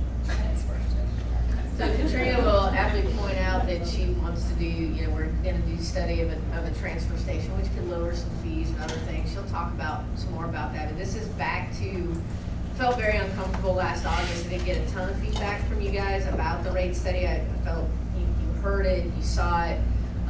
We're talking about some modest increases, but if you're amenable and want us to refresh your memory a little bit on Thursday about what that could mean and then, to the average household in Auburn, we're happy to present that information to you later Thursday. If you don't want to hear it and you're good with the subsidy for 1 year and want to hear it next year, you do have to watch the rate study eventually. By law, we'll get out of whack to where we can't consider it valid, and I don't know how much time we have Yeah, left and we on actually that. discussed having that rate consultant update it for us once we get through '24 and Yeah. update it and see if we're still in the same position. I felt though when we talked, you really wanted, we might want to just subsidize it to see what that does initially to then make a decision. You're halfway into your council term, you haven't raised fees on much of anything, but, this is the time. It was a nominal increase, and I do not remember, Katrina. We will have to look that up. Yeah, it was small, but it was over several years. So it went from $18 and we added $1 and Yeah. then $1.50. Yeah, it's not you're very low in your pocketbook on a monthly basis and even on an annual basis, but it would make a huge difference in the fund. You would have a choice. You could choose and say we want to consider doing that. We can do that in tandem. We wouldn't, if you acted in the month of September on a rate increase, if you even wanted to entertain it, it's not going to be implemented until calendar 25. It would be second quarter of 25 for us. We have to have a multi-month lag to get it implemented, to tell people it's coming, to explain, to whatever. So it's just up to you. We'll roll into the fiscal year with some subsidy, but it would lower it. If you don't want to go there, that's totally fine. That's up to you. But the general fund will subsidize it until such time as we raise fees. How hard would it be to reword that, considering increases that charge? Oh, we've got all of that. We have that prepared, Yeah. so. If you want to do what was recommended, we can at least show that to you, and the sooner we have it ready, if I have it sooner than that, I'll email it to you, but, we can go over a little bit of that on Thursday, we have some time later in the afternoon. It's to get a lens from you. I didn't feel that, you were probably quite in the mood to raise fees just yet until you saw, what does this actually mean? And this is for sure what we think it means. Yeah, so this information, I think we ought to look at it first, suggestion to the council. Sorry. No, and I think there's perception on recycling that we generate a lot more revenue than we do on recycling.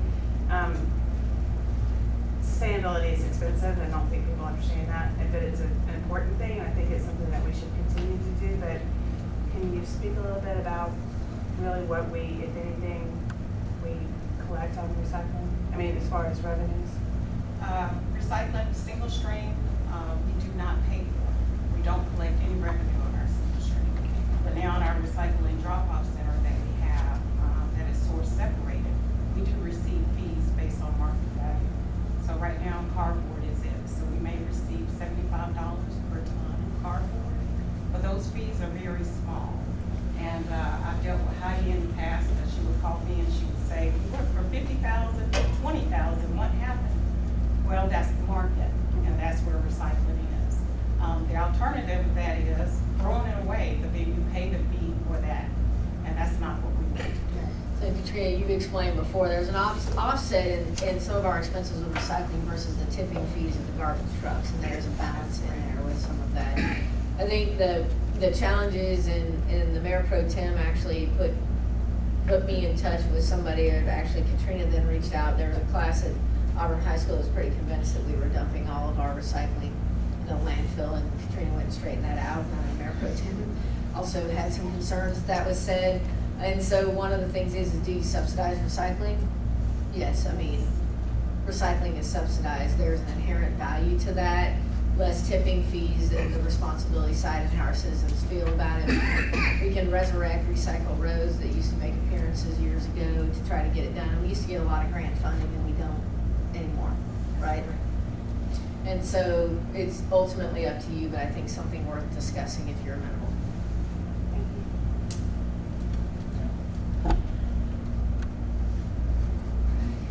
Made it to the break. Ron, up to you. Time out? Yep. All right. How long you gonna give everybody? 5 minutes. Tell me. 10 minutes? 10 minutes. 10 We're gonna minutes. start All right. in 10 minutes, so it's 5:42. Great, thank you, everybody. 'Cause, yeah, my goal is to not be the one blamed if we go a minute past. That's how we're gonna get started, that's okay. No, thank you very much. So with the completion of Allison, we're gonna roll into the CIP overview that you hear from the three executive directors. And I'm gonna open with, before I even get into these slides, I want to mention one thing kind of on behalf of all the executive directors as well as the budget staff. Direct your attention to something that we're doing a little bit different in your budget document about capital projects. So as you're reviewing this document, perusing it at your own leisure, when you get around to page 271 or so, you're gonna see the 6-year CIP.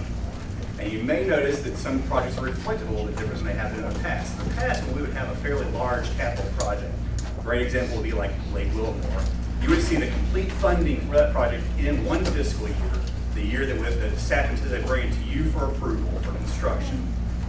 We have opted to change that a little bit with the bigger projects, where we're actually going to show that funding, even though it is all encumbered the moment you as council approve the project, we're going to show it over the duration of the construction period. It's a better representation of the cash flow for the project.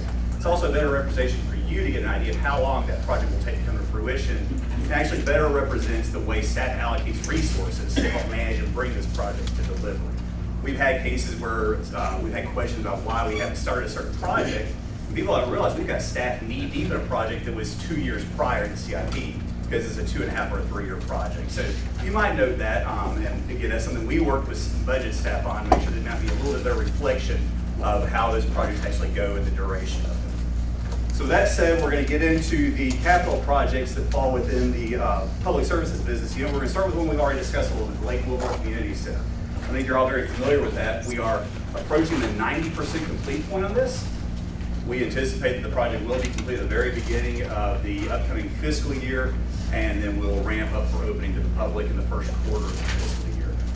Right now, the key focus on the remaining work is the pool cover enclosure, and the pickleball.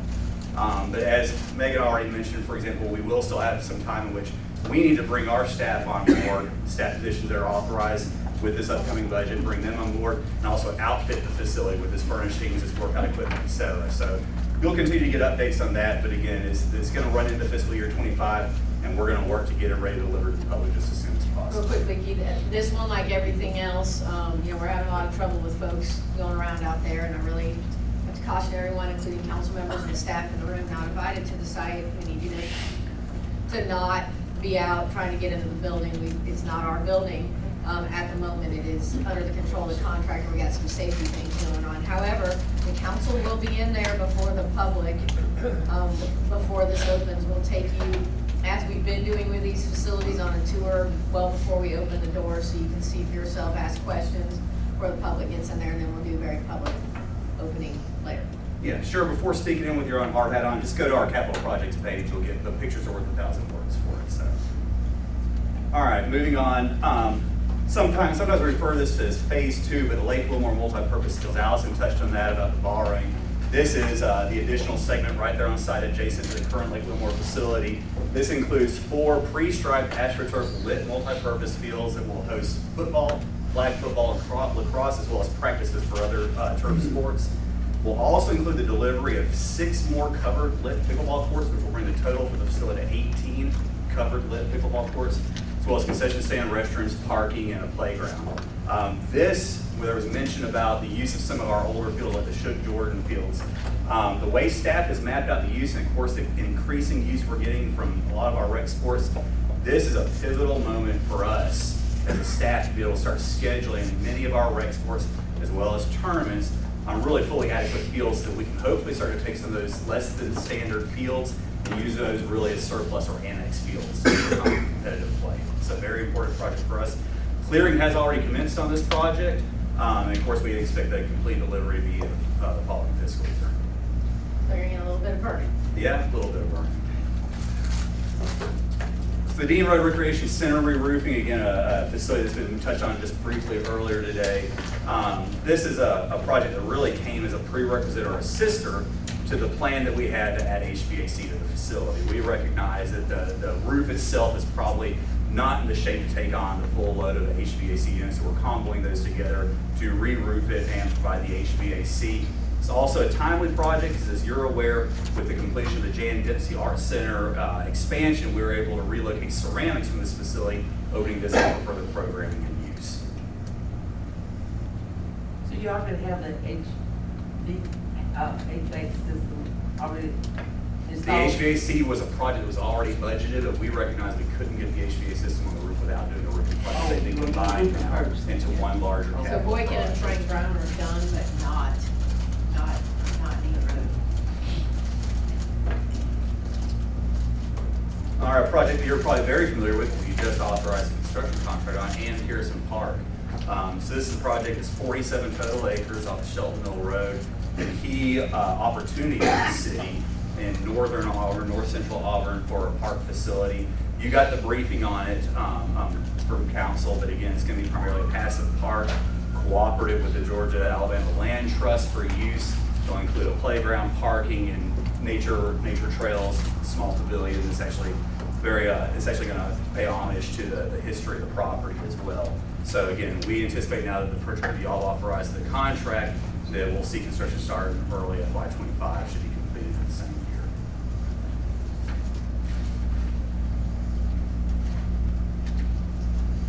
All right, Duck Sanford Park restroom renovation and expansion. This set of restrooms in Duck Sanford Park is one of the most heavily used public restrooms at our park facilities that we have. And staff recognizes it is in dire need of a complete gut and replumbing. And because of the heavy use, it will also feature an expansion for more facilities. It's It's not gonna expand on the footprint, it'll operate within the current exterior walls and roof, but we're gonna give her some storage space and add actual fixtures to it, and hopefully bring this up to the need that we have for the users there. I thought you needed a picture of the inside. Yes, always good to have an inside picture of the park restroom, so. We have to have some humor in the budget meeting, so there it is. Again, something we've touched on as well, so Ridgeland Park, this represents the program and design component of the fiscal year. Can you orient everyone? Absolutely, I can, so let me, With a laser pointer. so this is Richland Road, this is the Yarborough Tennis Center, Creekside Elementary, and this is Will Beekner Parkway, right here. This is actually 160 total acres that the city purchased from the schools. This is owned by Auburn City Schools. So 160 acres, it is split by Will Beekner Parkway. There's a 5-acre pond existing on it that will be utilized as part of the park property. The priority right now in the programming for phase 1, as Megan mentioned, is going to be baseball and softball, some of the highest demand sports that we have. So we anticipate that phase 1, the primary focus is going to be the infrastructure for the park, baseball, softball, as well as some other smaller amenities, probably cleaning up and doing some trails around the pond, some picnic pavilions, potentially a playground, something smaller like that. And then we'll see where our resources set in terms of allocating funds over the uses. Obviously, it's a very large property. We're going to develop it in phases. Future phases, as Megan mentioned, can range from pretty wide swath of possibilities. There could potentially be a rec center there or some other form of indoor center. There could be future fields. We're going to focus primarily on phase 1 right now, though. And again, this is going to be the programming and design. We're going to work to get the concept laid out, make sure we can understand the space allocation for it, then move forward with design. You'll see in your 6-year CIP where we've allocated the construction for phase 1 there, 6 years. You'll notice by the Yarborough Tennis Center that the blue line outlining our property appears to have a gap. The city schools have an access point to Richland Road. Right there, our staff is interested in that because if we ever were to do pickleball out here, we really want the tennis center to manage that side of it. We're not sure we're gonna be pickleball, nobody said that. It's just a thought. We don't know if we're gonna be able to get that property from the schools or not to make sense. That access point was done before Will Beekner Parkway was on the books, because really the subdivision, Solomere subdivision, Yarborough Farms Boulevard was supposed to be the one that connected through, going straight down between the elementary school and the tennis center. So there's a lot of unknowns out here. The 51.5 million that was in, as Keith was talking about in the capital, that's a guesstimate. Right now, we're gonna see what we can do for that and how much we can deliver. This property is not flat. If you wanna go out there and walk it, we'll gladly do that with you. It's very not flat, and it may have some rock. We're working on it. I can, without knowing, I can promise there's. So part of the expense of this park is developing the actual earthwork, and it'll be a massive grading project before we ever get to construction of anything. So that's why the budget is high. If you're looking at that compared to Wilmore, saying, why would baseball fields cost so much? A lot of it's in there of this one. How far is that from that new development that's going on Richland and Sugar? So the district at Richland, if I were to slide the pointer off, is going to be right down here at the intersection of Richland and Shug. It is going to be approximately 3/4 of a mile, I would say. It's about a mile and a half total length. So yes, about 3/4 of a mile down to that corner location. As Megan mentioned, this swath right here has some utilities, and it's about 80 feet wide with the schools for their original intended. Will Beekner Parkway provides great access to this property, both off of Richland and Will Beekner, and will be good. The other focus, baseball, softball, is we're gonna get to the revenue model side and back to, are we gonna, beyond our rec programs and providing services, from an economic development perspective, we can run a lot of tournaments here. And I love having tournaments as far west in Auburn as we can, because I need you to spend your tournament money in Auburn. And nothing to like at Tiger Town, but I would like for you to not stay at Tiger Town, to not eat dinner there, to not buy things at Target there, to do whatever. I want you to have to drive past all of that in Auburn before you do it. Because we'll take your money into the general fund to help offset a lot of our expenses. So part of this is very strategic from a tournament standpoint also, is to get as far west as possible. Absolutely, and to add on to what Megan said, is that from staff's perspective, it's very strategic. This remains, at least right now, the last large property holding the city has for park expansion and improvements.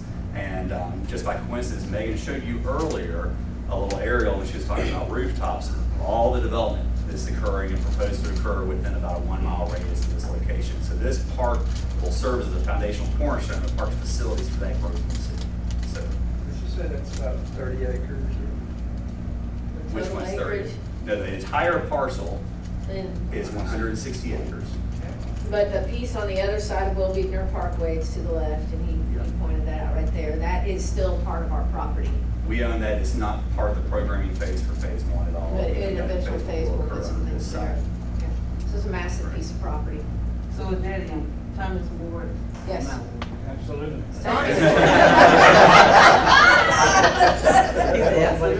That is in Ward 8 and dangerously close to Ward 3. He's gonna do development. Ward 3 is directly across the street from it. Richmond is the dividing line there. So all the complaints of Richland Road traffic should come to you? But Yeah. add this all to the blue area, and you're at 160 acres. Can you talk about the role of the Parks and Rec Advisory Board and, Absolutely. discuss these projects? Staff has been working with the Parks and Rec Advisory Board, sees them absolutely as a critical component of trying to gauge the interest of certain needs that we have within the community and what would be really the next steps. So they've been heavily engaged with Parks and Rec staff to talk about what they like to see as some of the amenities here. They've had a couple of, I guess you would call it almost brainstorming sessions on that, and we anticipate to keep them engaged, especially at the concept development for phase 1, to make sure that they're in step with the staff on what's going to be out there. There are several stub outs on Will Beekner, or is that, were those put in there and with the intention? Those are actually further south, and they were done in conjunction with future private development based on the road layouts presented for those subdivisions. There's no There stub is, outs. yeah, there are no current curb cuts actually built, and we haven't worked to develop those for that. There will be, I would say there's almost no doubt there will be, it's all will be, we've not determined where, there's no kind of split. Thanks. So moving on, Wire Road, feels like just yesterday we were ribbon cutting this project and opening it up. But wanted to bring another proposed project back to you. This is, many of you are familiar, right behind the brand new building was a large green grass area. And this was originally proposed to be a smaller turf field, but staff preemptively removed it, really in an effort to make sure the project came in within the budget that was bid. Returning and looking at the demand for this, staff wants to bring this back, and includes a contribution from the soccer board to help pay for this project. So you can see we'll be able to run multiple fields for some of the younger age groups with the turf there. It's already close to level, and we've got construction estimates for it. So this is an opportune time now to go ahead and bring back what we originally intended for the overall facility. Might point out this Ward 8 also. How about that? What is the soccer board? Soccer So- board, Allison Hall. What is it? Soccer board is similar to the Parks and Rec Advisory Board, however, it's not appointed by the city council. It's made up of members of the community and has been in existence for over 20+ years. They help us run the soccer programs, and they manage funds that are collected, and we put those funds back towards capital projects such as this. So it's funded by us, by the city. Yes.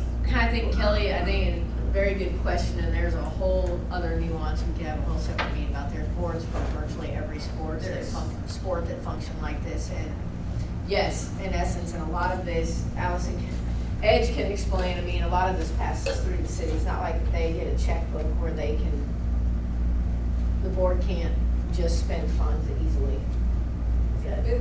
Well, we do act somewhat in a fiduciary capacity for that, but it is in our city's annual report, it is city's.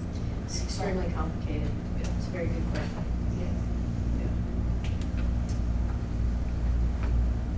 All right. Moving on. But it is user fees that are, Allison Hall, user Correct. fees basically collected from Yes. the leagues that are formed back to capital projects in these areas. Correct, user fees that go in, and that fund generally is used for capital needs specific to that sport. On the league itself, yeah.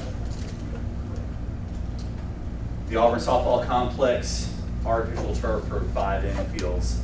This is one of our actually most heavily scheduled and used facilities that we currently have. And just to give you an idea, In addition to hosting our youth rec softball, in any typical fiscal year, there are 25 softball tournaments here, 3 adult softball or kickball seasons featuring 62 teams, and youth baseball ages 5 through 8 with 42 teams all occur out of this site. And the biggest, barrier for us in terms of operating this is the current clay infields. When we get inclement weather, you have to wait for that clay to dry. There's no way to bring those back online. Turfing this infield will absolutely serve to allow us to use this, not to cancel it in nearly as many games, practices, or tournaments based on weather. This is a low-lying facility to begin with, so this will absolutely serve as an asset to us for how heavily used and programmed this facility is. This is down, south. This is South College, just beneath the interstate. 4-8 again. It wasn't good. Look at Tom, look at him smiling over there too. Come on, synthetic. This will astroturf. This will be an astroturf. What could be all same material? Absolutely. You've seen it where they do different colors, Right. so it looks like it. But really, what it is astroturf. Which, in our experience, after it rains, you literally go out there as long as you don't actually have flooding on it. You can play. They generally wear molded cleats and this and that type of turf. You can play minutes after a rain. Just the infield. Just the infield. So price would have been probably 5 to 7 times more than the entire field, which wouldn't be a bad idea, but we're not going to try to pull that quite yet. And don't give them ideas, because then they'll turn around after the whole, so. And I think that concludes mine. Oh no, I'm sorry, I apologize, I've got my outlay. So what you see before you is actually the rolling stock equipment and outlay for the departments within public services. Biggest note about all of this is that some of this is still to catch up on some of the equipment when equipment purchases were levelized or reduced leading up to and during COVID, some of the supply chain issues with COVID. But then what you're going to also see through the departmental presentations is still the amount of growth that we've experienced within these departments. Dan Ballard is going to talk to you about how many more roads and right-of-way we have to maintain. And I'm sure Allison Hall, as Megan Smith, is going to talk to you about the dependent on parks and rec facilities for capital outlay. So again, this is public works right here, parks and recreation here, Come on, Keith. again, plus the land. You got it in your binders, but I think it's.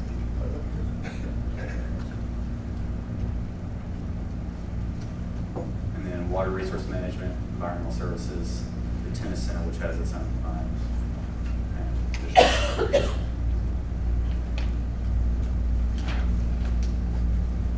Any questions about any of those?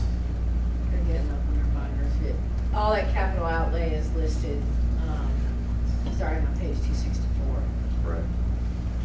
Some of it is all about logistics and timing. For example, Sanford Tennis rebuild and resurface. The intention is not to do that until we can deliver the pickleball courts at Lake Wilmore, so that those who use the pickleball courts at the Sanford Tennis, they will have somewhere to go to play pickleball in the city of Auburn before we close those down and do that work.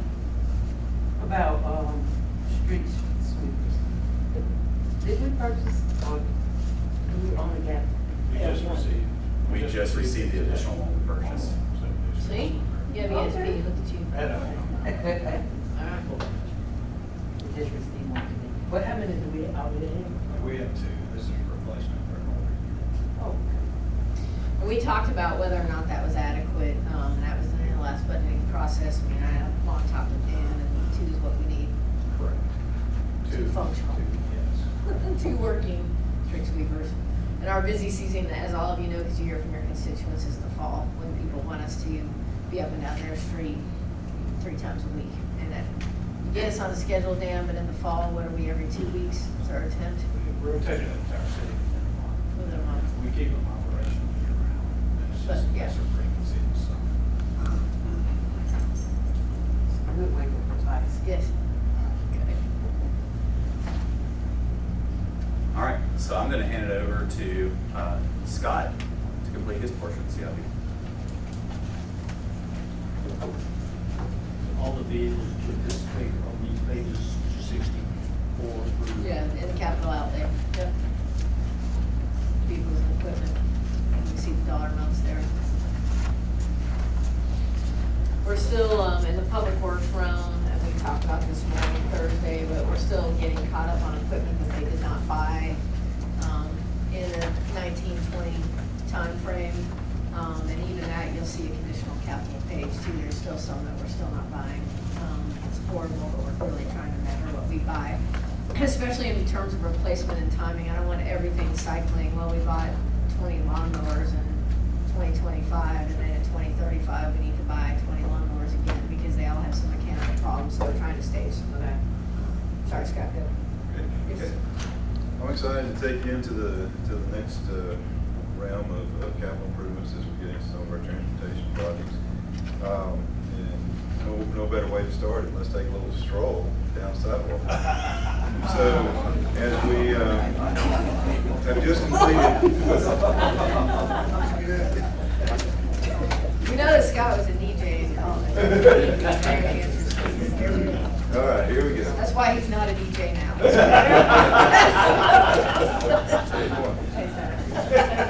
All right, so just completing the MLK streetscape. So we need to provide a little connectivity to that so that some of the folks that live in the Northwest Auburn area can safely travel to the street, the new multi-use path. First Street Sidewalk is a project we've had on the books for quite a few years, and I look forward to getting that implemented in the coming year. It's a 5-foot wide sidewalk that will be on the east side of Bird Street and will extend about a half mile from Martin Luther King Drive to Zellers Avenue, providing connectivity to along the way to Tucker Avenue, Holmes Avenue, and Dunford, so the road can get to that access point. This is actually funded through our CDBG program. It's been identified in our action plan, and before getting that project started, $392,000 budgeted. Plan to start and finish this project in the coming fiscal year. And continuing on the sidewalk trail, we're coming over to Tumor Street. I'm sorry. How long are we, how long the distance? Half mile. Half mile. Thereabouts, half mile.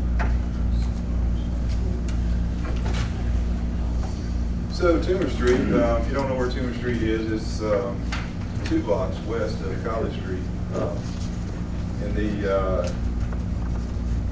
So this project has been identified for several years. In fact, with the fortune of this, as you can see, two private developments are actually providing some funding to help make this happen. But the project will consist of a 6-foot sidewalk on the west side of Tumor Street down. We'll have new headlights, street trees, and we'll have headlights on the east side as well. The Oaks at Tumor is actually helping move this project along, and will actually be a financial contributor to this by doing the development. And we actually are looking at doing a development agreement with them that will bring to you hopefully in the next few months, where we can partner with that and share in some of those costs to extend that down. So you want to show them where the Oaks of Tumor is? So those at Tumor are actually from West Glen almost down to Janelda. So pretty much in this little range here, all this property here, this is a townhome development. They've actually already started some demo out there, so if you ride down Tumor, you'll see some places going. So they're actually going to build, I think, 2 or 3 of the first round of units, and the rest will follow in the coming year. Can you go back and slide, please? Sure. Okay, so what determines this one, Bird Street is 5 foot wide, and the one y'all gonna put on,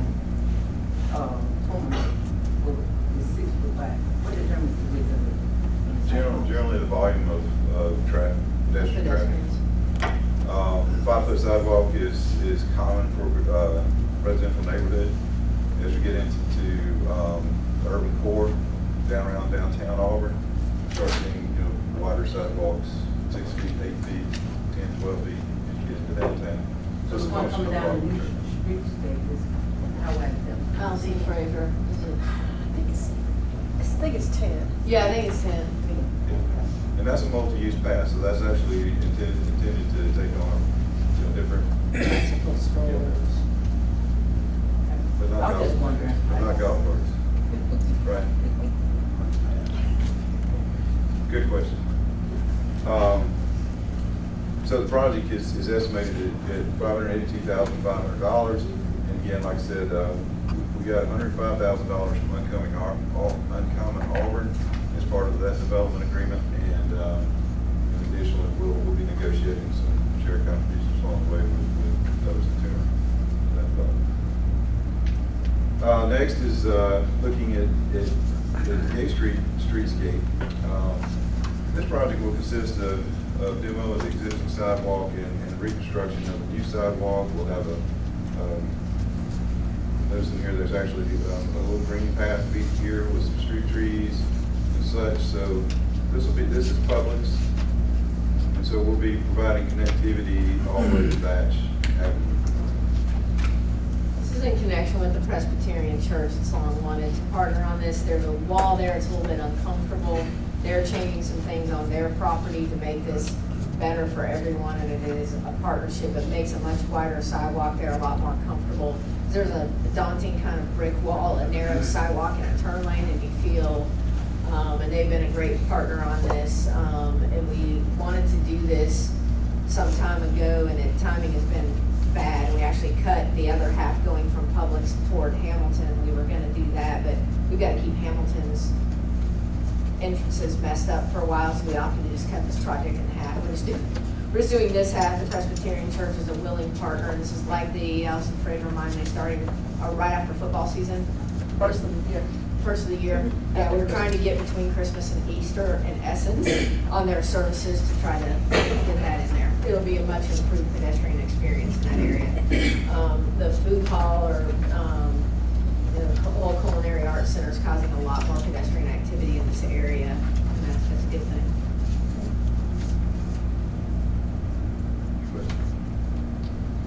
All right. Let's go into some traffic improvements. I think it gets everybody excited is resurfacing. And so as we plan to invest in our rehabilitation and renewal of city streets, the resurfacing program, resurfacing and restriping, that is, involves some straight resurfacing, some milling and resurfacing, and we'll be repairing curb and gutter, we'll be repairing storm inlets, and also we'll be refreshing striping on other streets where it is faded quite a bit.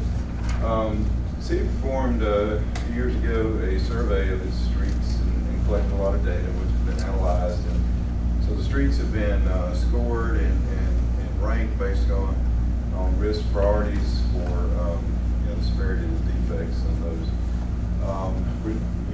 We've noticed, and the city manager has talked to you in the past about how we've really elevated the amount of money we're spending and investing in our resurfacing, restriping program. And we're looking at FY25 that's moving up to $6 million. And so, know this map, hard to read. This is not an eye exam or anything like this, but more just to show you the distribution of where the streets were proposed for FY25 will actually be located and dispersed around town. But here is a more detailed listing of those streets. You can look at those, and those are actually separated by segments of how we prioritize and exploit those. Is that in our book? No, we will give all this to you though. We'll Yes. email this to you if you want us to print this section of it. We're happy to do that. We have questions about some of these, can we ask those offline, get into the weeds on? Absolutely, but gladly, if you guys have an interest, we'll print this section for you to have for you Thursday.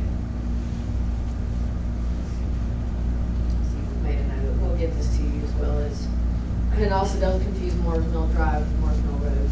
Two very different things. I mean, they touch, but.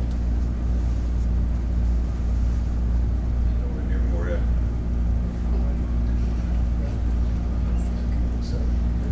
Yeah, we got all kinds of things. Here's Scott being DJ. There we go. All right. Now moving on to Beehive Road improvements. So you should recall seeing something on this maybe a couple of council meetings ago where you authorized the city to execute a professional services agreement to design the city's portion of this project. So the entirety of the project will extend from on Beehive Road from Cox Road all the way to Wire Road. And the total project is a resurfacing project that is estimated to be about $3.26 million. This money, this is being funded through the MPO in partnership with Lee County. And so there will be resurfacing will occur from all the way to Cox Road in this direction, all the way to Wire Road in this direction. But this image right here gives you where we're focusing on the project that will actually transition from the bridge over Choctaw Creek into a 3-lane section that will take you through Biltmore Lane. 3-lane section as in there'll be a middle turn lane. Middle turn lane. Tommy, where is this? Florida.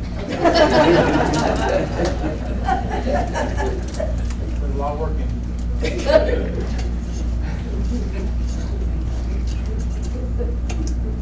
So this project, we probably showed this last year. I think Lee County delayed this a year or so. This is coming back around, and this is Morris Mill Road, Society Hill Road roundabout. The city will benefit from these improvements. Lee County is taking the lead to design and construct this, and the city is recommending proposing $500,000 towards these improvements here.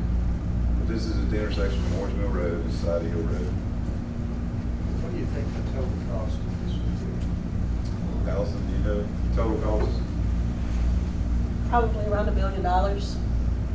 Comparable to what we've done. Yeah, we've met with the county recently. I was involved in that meeting, and I'll reiterate, they've been a good partner of ours.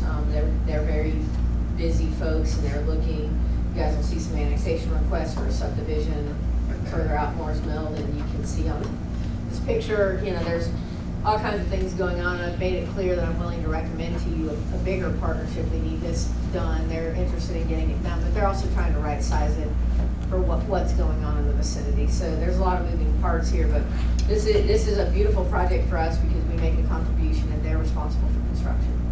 So we love these kinds of partnerships. They handle construction, we help fund it. So. Okay. Moving on to the north side of town. This is not in Ward 8. Oh. Sorry. It's not a 4-day. North Dean Road, East University Drive, intersection improvements. So if you've driven by out there, you've probably seen some cones, maybe actually some activity this week. The contractor has mobilized, from what I understand, and this project you have awarded. So you know this may be something that you've seen before. So the improvements will include dual left turn lanes from Dean Road onto East University Drive. And all this is really to enhance the flow of traffic there. We've got a lot of stacking on North Dean Road if you've not experienced that. And so the project is $1.75 million roughly, and is currently underway to be finished in FY25. So next we'll move south of town to South College Street, Duval Drive, traffic signaling installation. This is actually a project that was initially a commitment to the Auburn University Research Park to provide the infrastructure improvements. The traffic signal did not warrant when Duval was built. It warrants now, and so the point of this is to get this constructed, and with these with intersection improvements, it includes the. Also not Ward 8.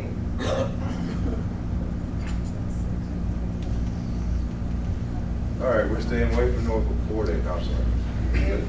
North Donahue Drive widening. This is, you've probably heard a lot about this over the past few years. I know we've discussed this quite a bit and hear a lot about this, but the section we're looking at initiating in this current budget would be from Sugar Parkway to Saugahatchee Creek, which is highlighted here near Miracle Road. So the project will include widening the road to a 5-lane section, which means there's 2 travel lanes in both directions with a center turn lane. 10-foot multi-use path on the west side, a 5-foot sidewalk on the east side, and I believe also includes some dual turn lanes from Sugar on to North Donahue. And so, you know, with that, you know, I do want to highlight, even though we've got the project budget at $5.6 million, developments in on the north side of town have been paying into a fund for the North Donahue widening. Some of that funds will help pay for this project. Old Sanford is also helping pay for some of these intersection improvements. Let's be very clear, those funds will not nearly cover our expenses here. They'll still be coming in for a very long time. Correct. It helps offset, but most of this is gonna be funded by the city. Correct.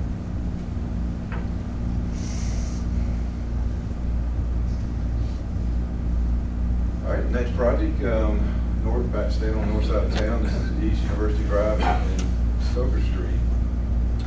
So these You wanna intersections. explain where Stoker is? Yes, I will, that's a good idea.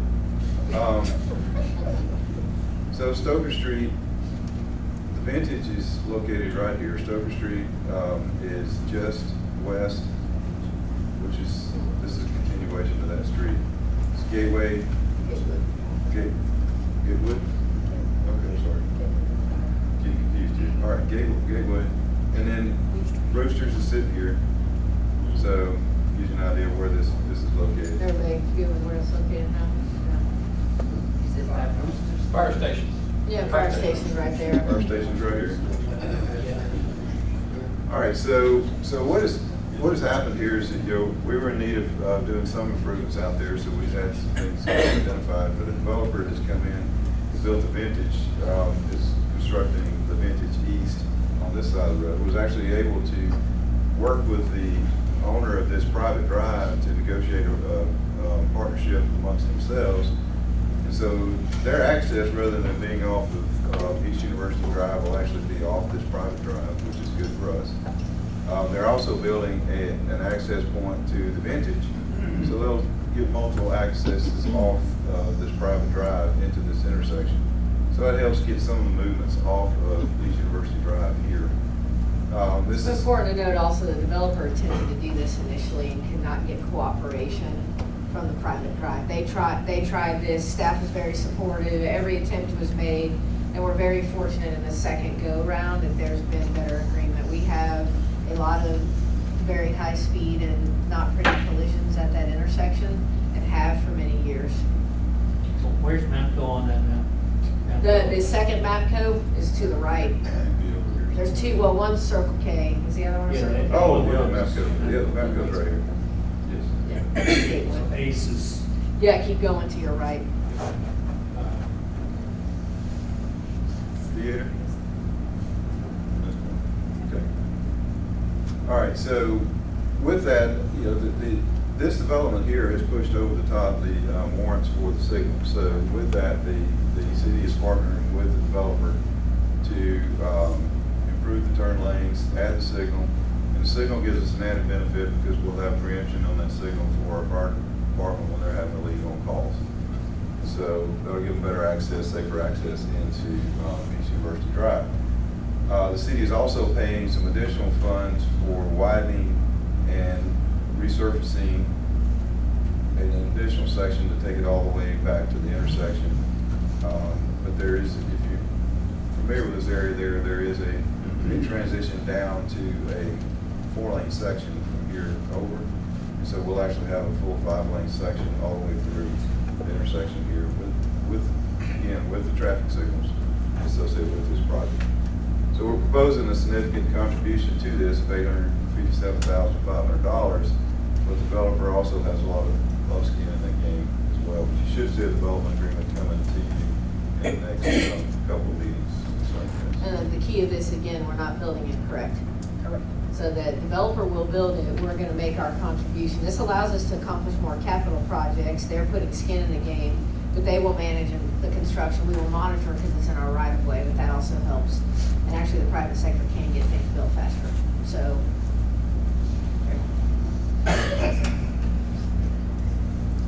So this is a project moving back to the south side of East University Drive. East University Drive, Summer Trees Drive, remember where we're at here? The trail that leads into Town Creek Park off of East University Drive. Now, this is Town Creek, by which the park is its name. So, we've got a few old culverts, around town, and if you recall, know, a couple of years ago, we had to replace the Farmville culverts, had to shut the road down. Made a lot of people happy out on Farmville Road. Oak Tree, we did a similar thing on Oak Tree Road, replaced the culvert. On this project, due to the high volume of traffic through here, we're actually looking at elevating the project cost to take this down to try to build a bypass around here so we can actually have 2 lanes that will maintain to be open at all times so that there'll be through traffic through there. We're still going to recommend that you try to find an alternate route if you can, but you know, at least having the 2 lanes in there will keep the traffic flow along the road. I just wanted to highlight that because that is a little bit over the top of the building of the new colors, because we want to keep traffic flowing as we keep the creek flowing. I want to make sure you understand, I had some conversations with the mayor and Councilman Parsons about this a little bit ago, saying, you know, I'm planning to propose this. Is this something you think is nails on a chalkboard? The feedback I've received to date is we'd rather spend a little bit more money. This is a major arterial. It's got public safety concerns. We could be closed 8 months or longer. And so this is one where I'm willing to recommend to you that we spend more money to keep the road open, which, as Scott said, we're gonna have to build an entirely separate bypass, of which we will not use in the long term on this kind of south side of the picture. But city engineer is gonna be working to get that completely lined out. It is constructible that way. We just don't know the final financial implications until she gets deeper into design about that. But it's not a matter of if we should replace this, it's we must replace this. And so we have no choice here. But our detour route would be Woodfield to Gay Street. College to Woodfield to Gay Street. And I would love to be the Ward 6 council member while we detour around this. So the only other implication is that Summer Trees Drive will likely have to be closed at East University Drive because of this, and that the people that live on that street are gonna have to cut through their own neighborhood to get in and out. But I think that's a small price to pay versus closing the road. We'll deal with the neighbors when we get to it. But this is a massive project, and what we can't afford in a storm event for this to blow out. We can't wait longer. We've got to move forward as soon as possible. If you're a witness flows in town, you know, creek flow can really get up during a storm event. So you can see here we're replacing triple barrel cover with 3 12x7 box covers. So it's pretty big. I do want to be clear, staff is recommending the lowest cost method to do this because that's fiduciary responsibility and what they do. And it was me very much saying, you have license to design around it, and I understand it's going to cost a lot more money, but we'll give the council that information and your choice.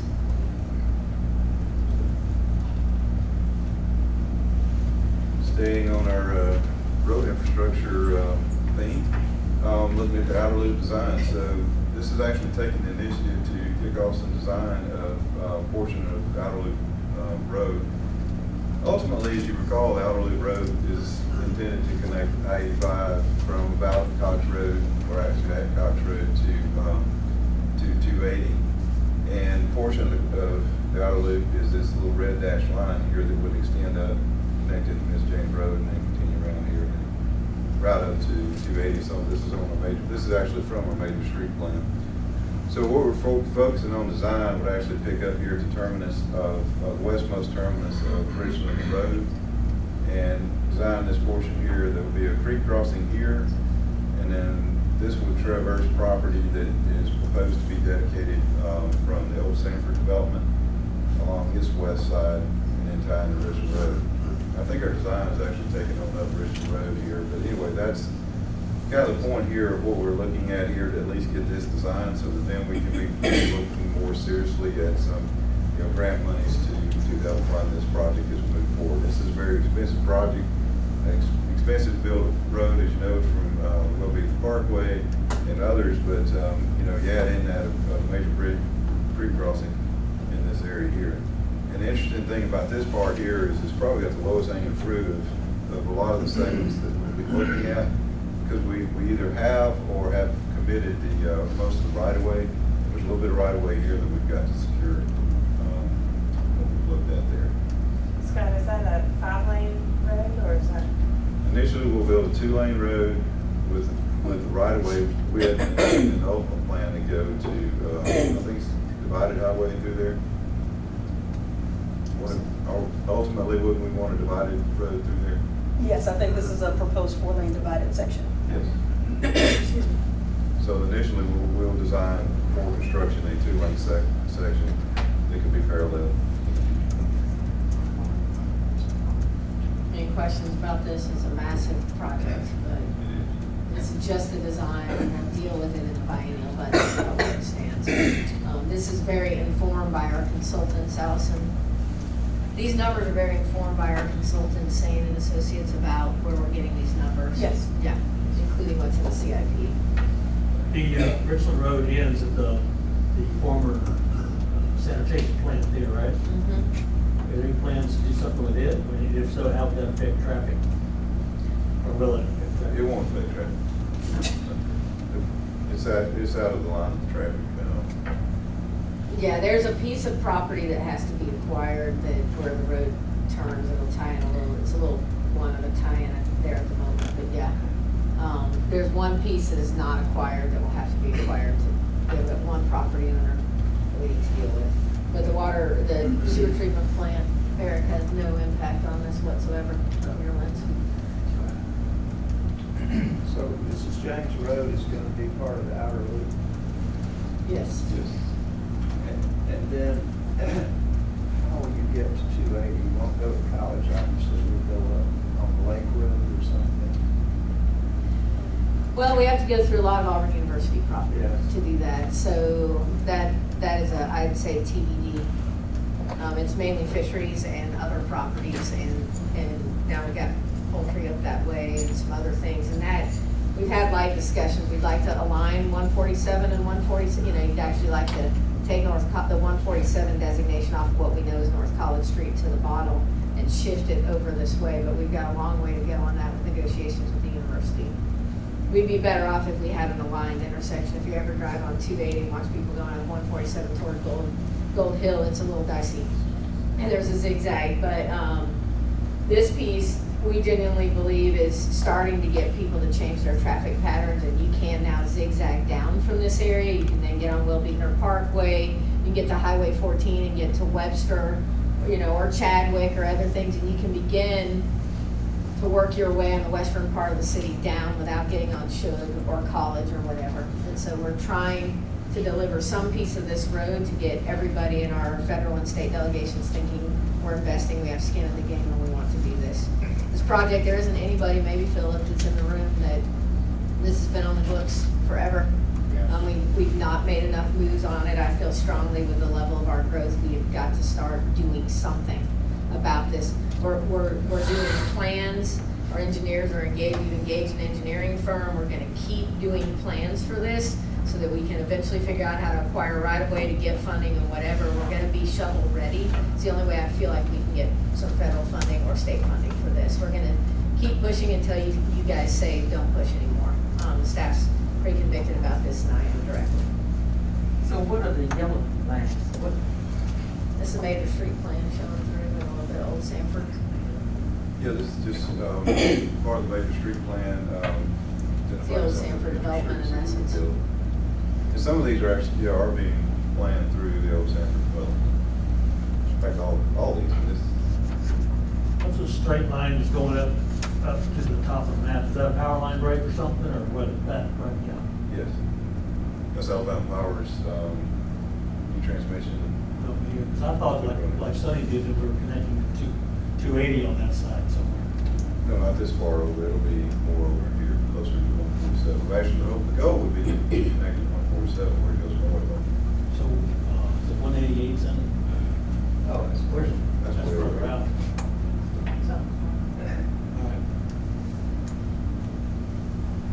Again, all you're really truly funding is design. We'll talk again next summer about it.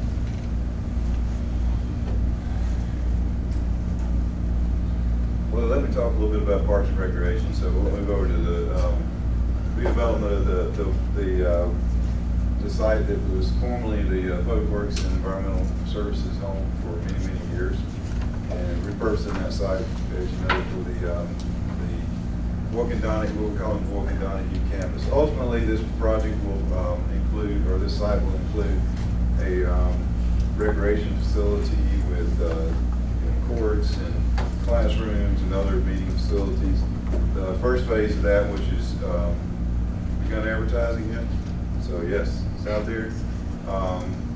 Looking to open bids for that in September, and then hopefully moving forward pretty quickly on this.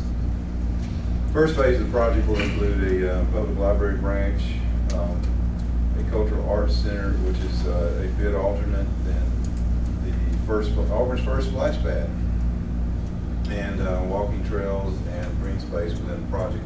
The project will also include across the street the relocation of the city's recycle drop-off center, which will be located on the former fleet services facilities.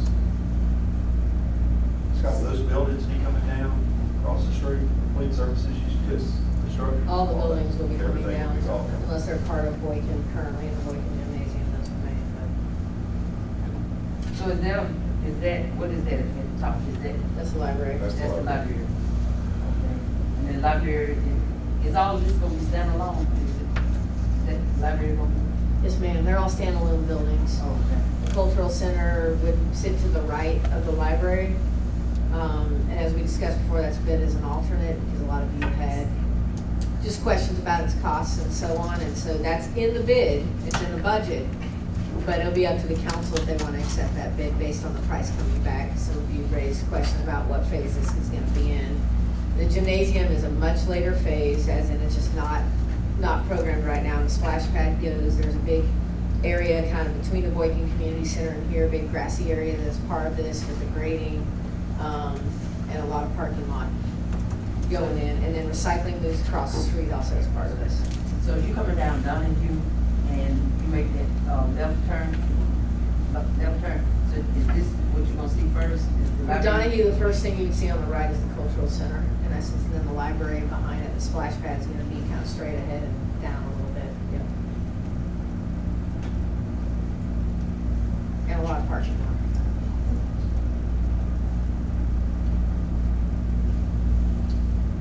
All right, so back to. Scott, I need to just fire a warning shot for everybody. It is 5:47. We will end at 6. I don't think you can tolerate much more, so let me hold you up for just a minute. We can move public safety CIP to Thursday. They can go over it then, but I do need to ask you a question. Judge McLaughlin is with us today. He came out of, ended court today, but he has court longer on Thursday, so you can decide when we get to the end of Scott's things if he just made a report to you. If you need to hear much about the budget, he's buying a very exciting van to transport prisoners and other things, and people to and from court. But you can decide when we get to the end of this if you're ready to hear from the judge. You have to hear from him today, or if he's not necessarily available Thursday. It just depends on how court goes. I can't believe anybody would not want to hear from the judge. I know it's exciting, but, so Scott's gonna do his best, but we're gonna postpone Will until Thursday unless you guys want to sit here longer. So that's your call. Do you want to break now if it's for New Oak? You're gonna be here Thursday anyway, Yeah. right, Scott? Is that, what would you guys like to do? I don't know, it might not be. Okay, we'll bring the judge in and wrap it up, and that also means that Philip, Economic Development was also slated to go, and you'll need to hear from them. He's got one more, all right,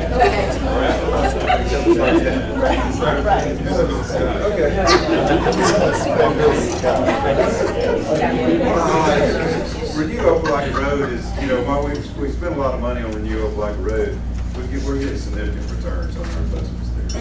Commercial redevelopment in this area here has been huge. The next phase is looking at Richmond Road Phase 3. It's going to be centered around the intersection of North Dean Road and Opelika Road.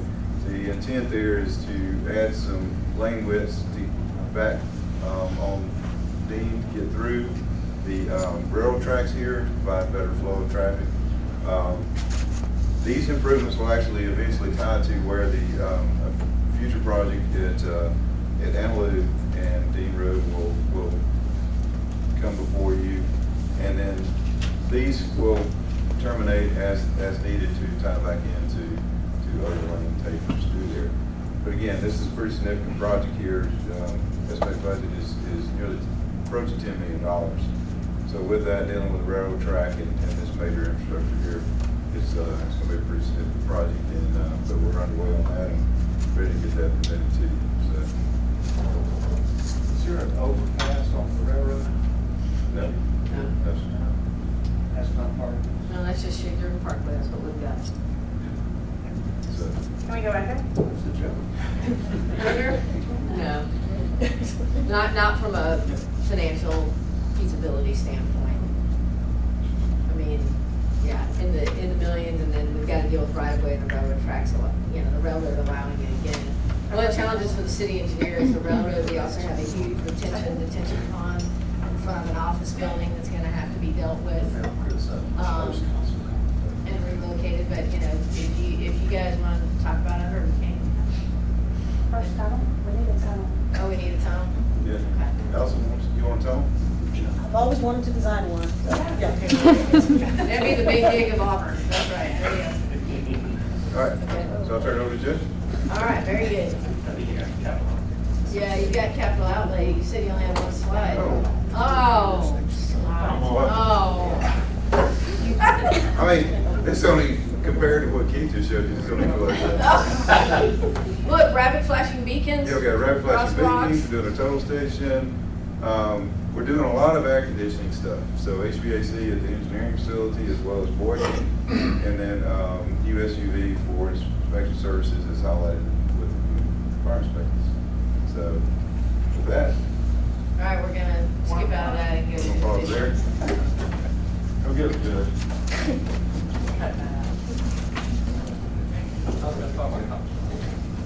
Yeah, I'll do this. Will, I got you. Will. There we go. I got you. Totally good. Thanks, folks. I apologize. I won't be here for all the fun Thursday, but we'll be having our own fun over at court.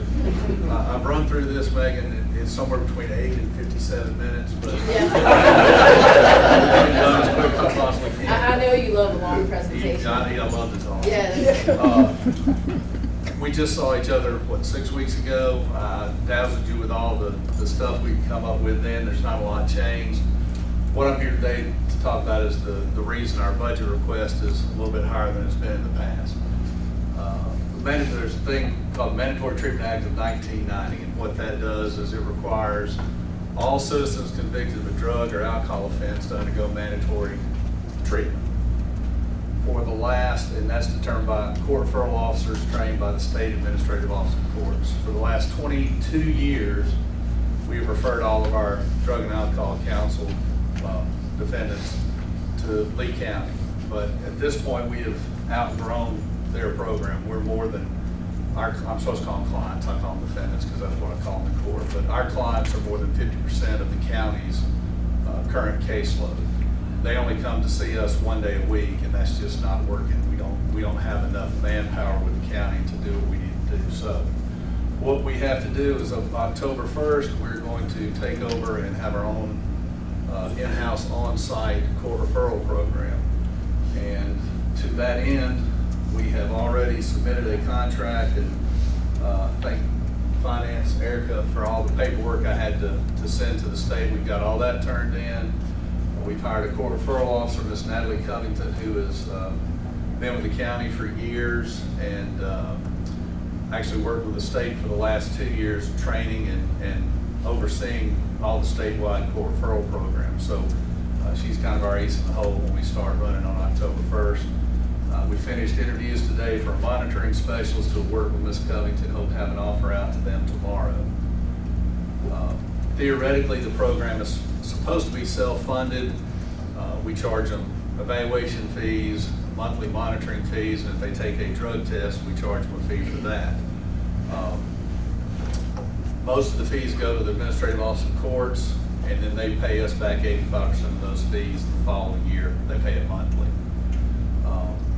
We could keep all the money from drug tests and from rescheduling appointments. The reason I say it's theoretical is because there's a lot of folks out there today that just can't afford. Some of these counseling programs run between $300 and $800, and in addition to the fines and court costs they're already paying, a lot of folks just can't afford to do it, and so a lot of them aren't going to show up, a lot of them aren't going to pay, and we're going to do our best to make sure they do. But the first couple of years, it's not going to be self-funded. We hope by year 3 that we're actually covering all expenses through the attendees of the program. I didn't make a slide about our van, although I'm super excited about it. We have had instances in the last year where we can't get prisoners to court because the van's broken down. We've had to borrow a van from the county before.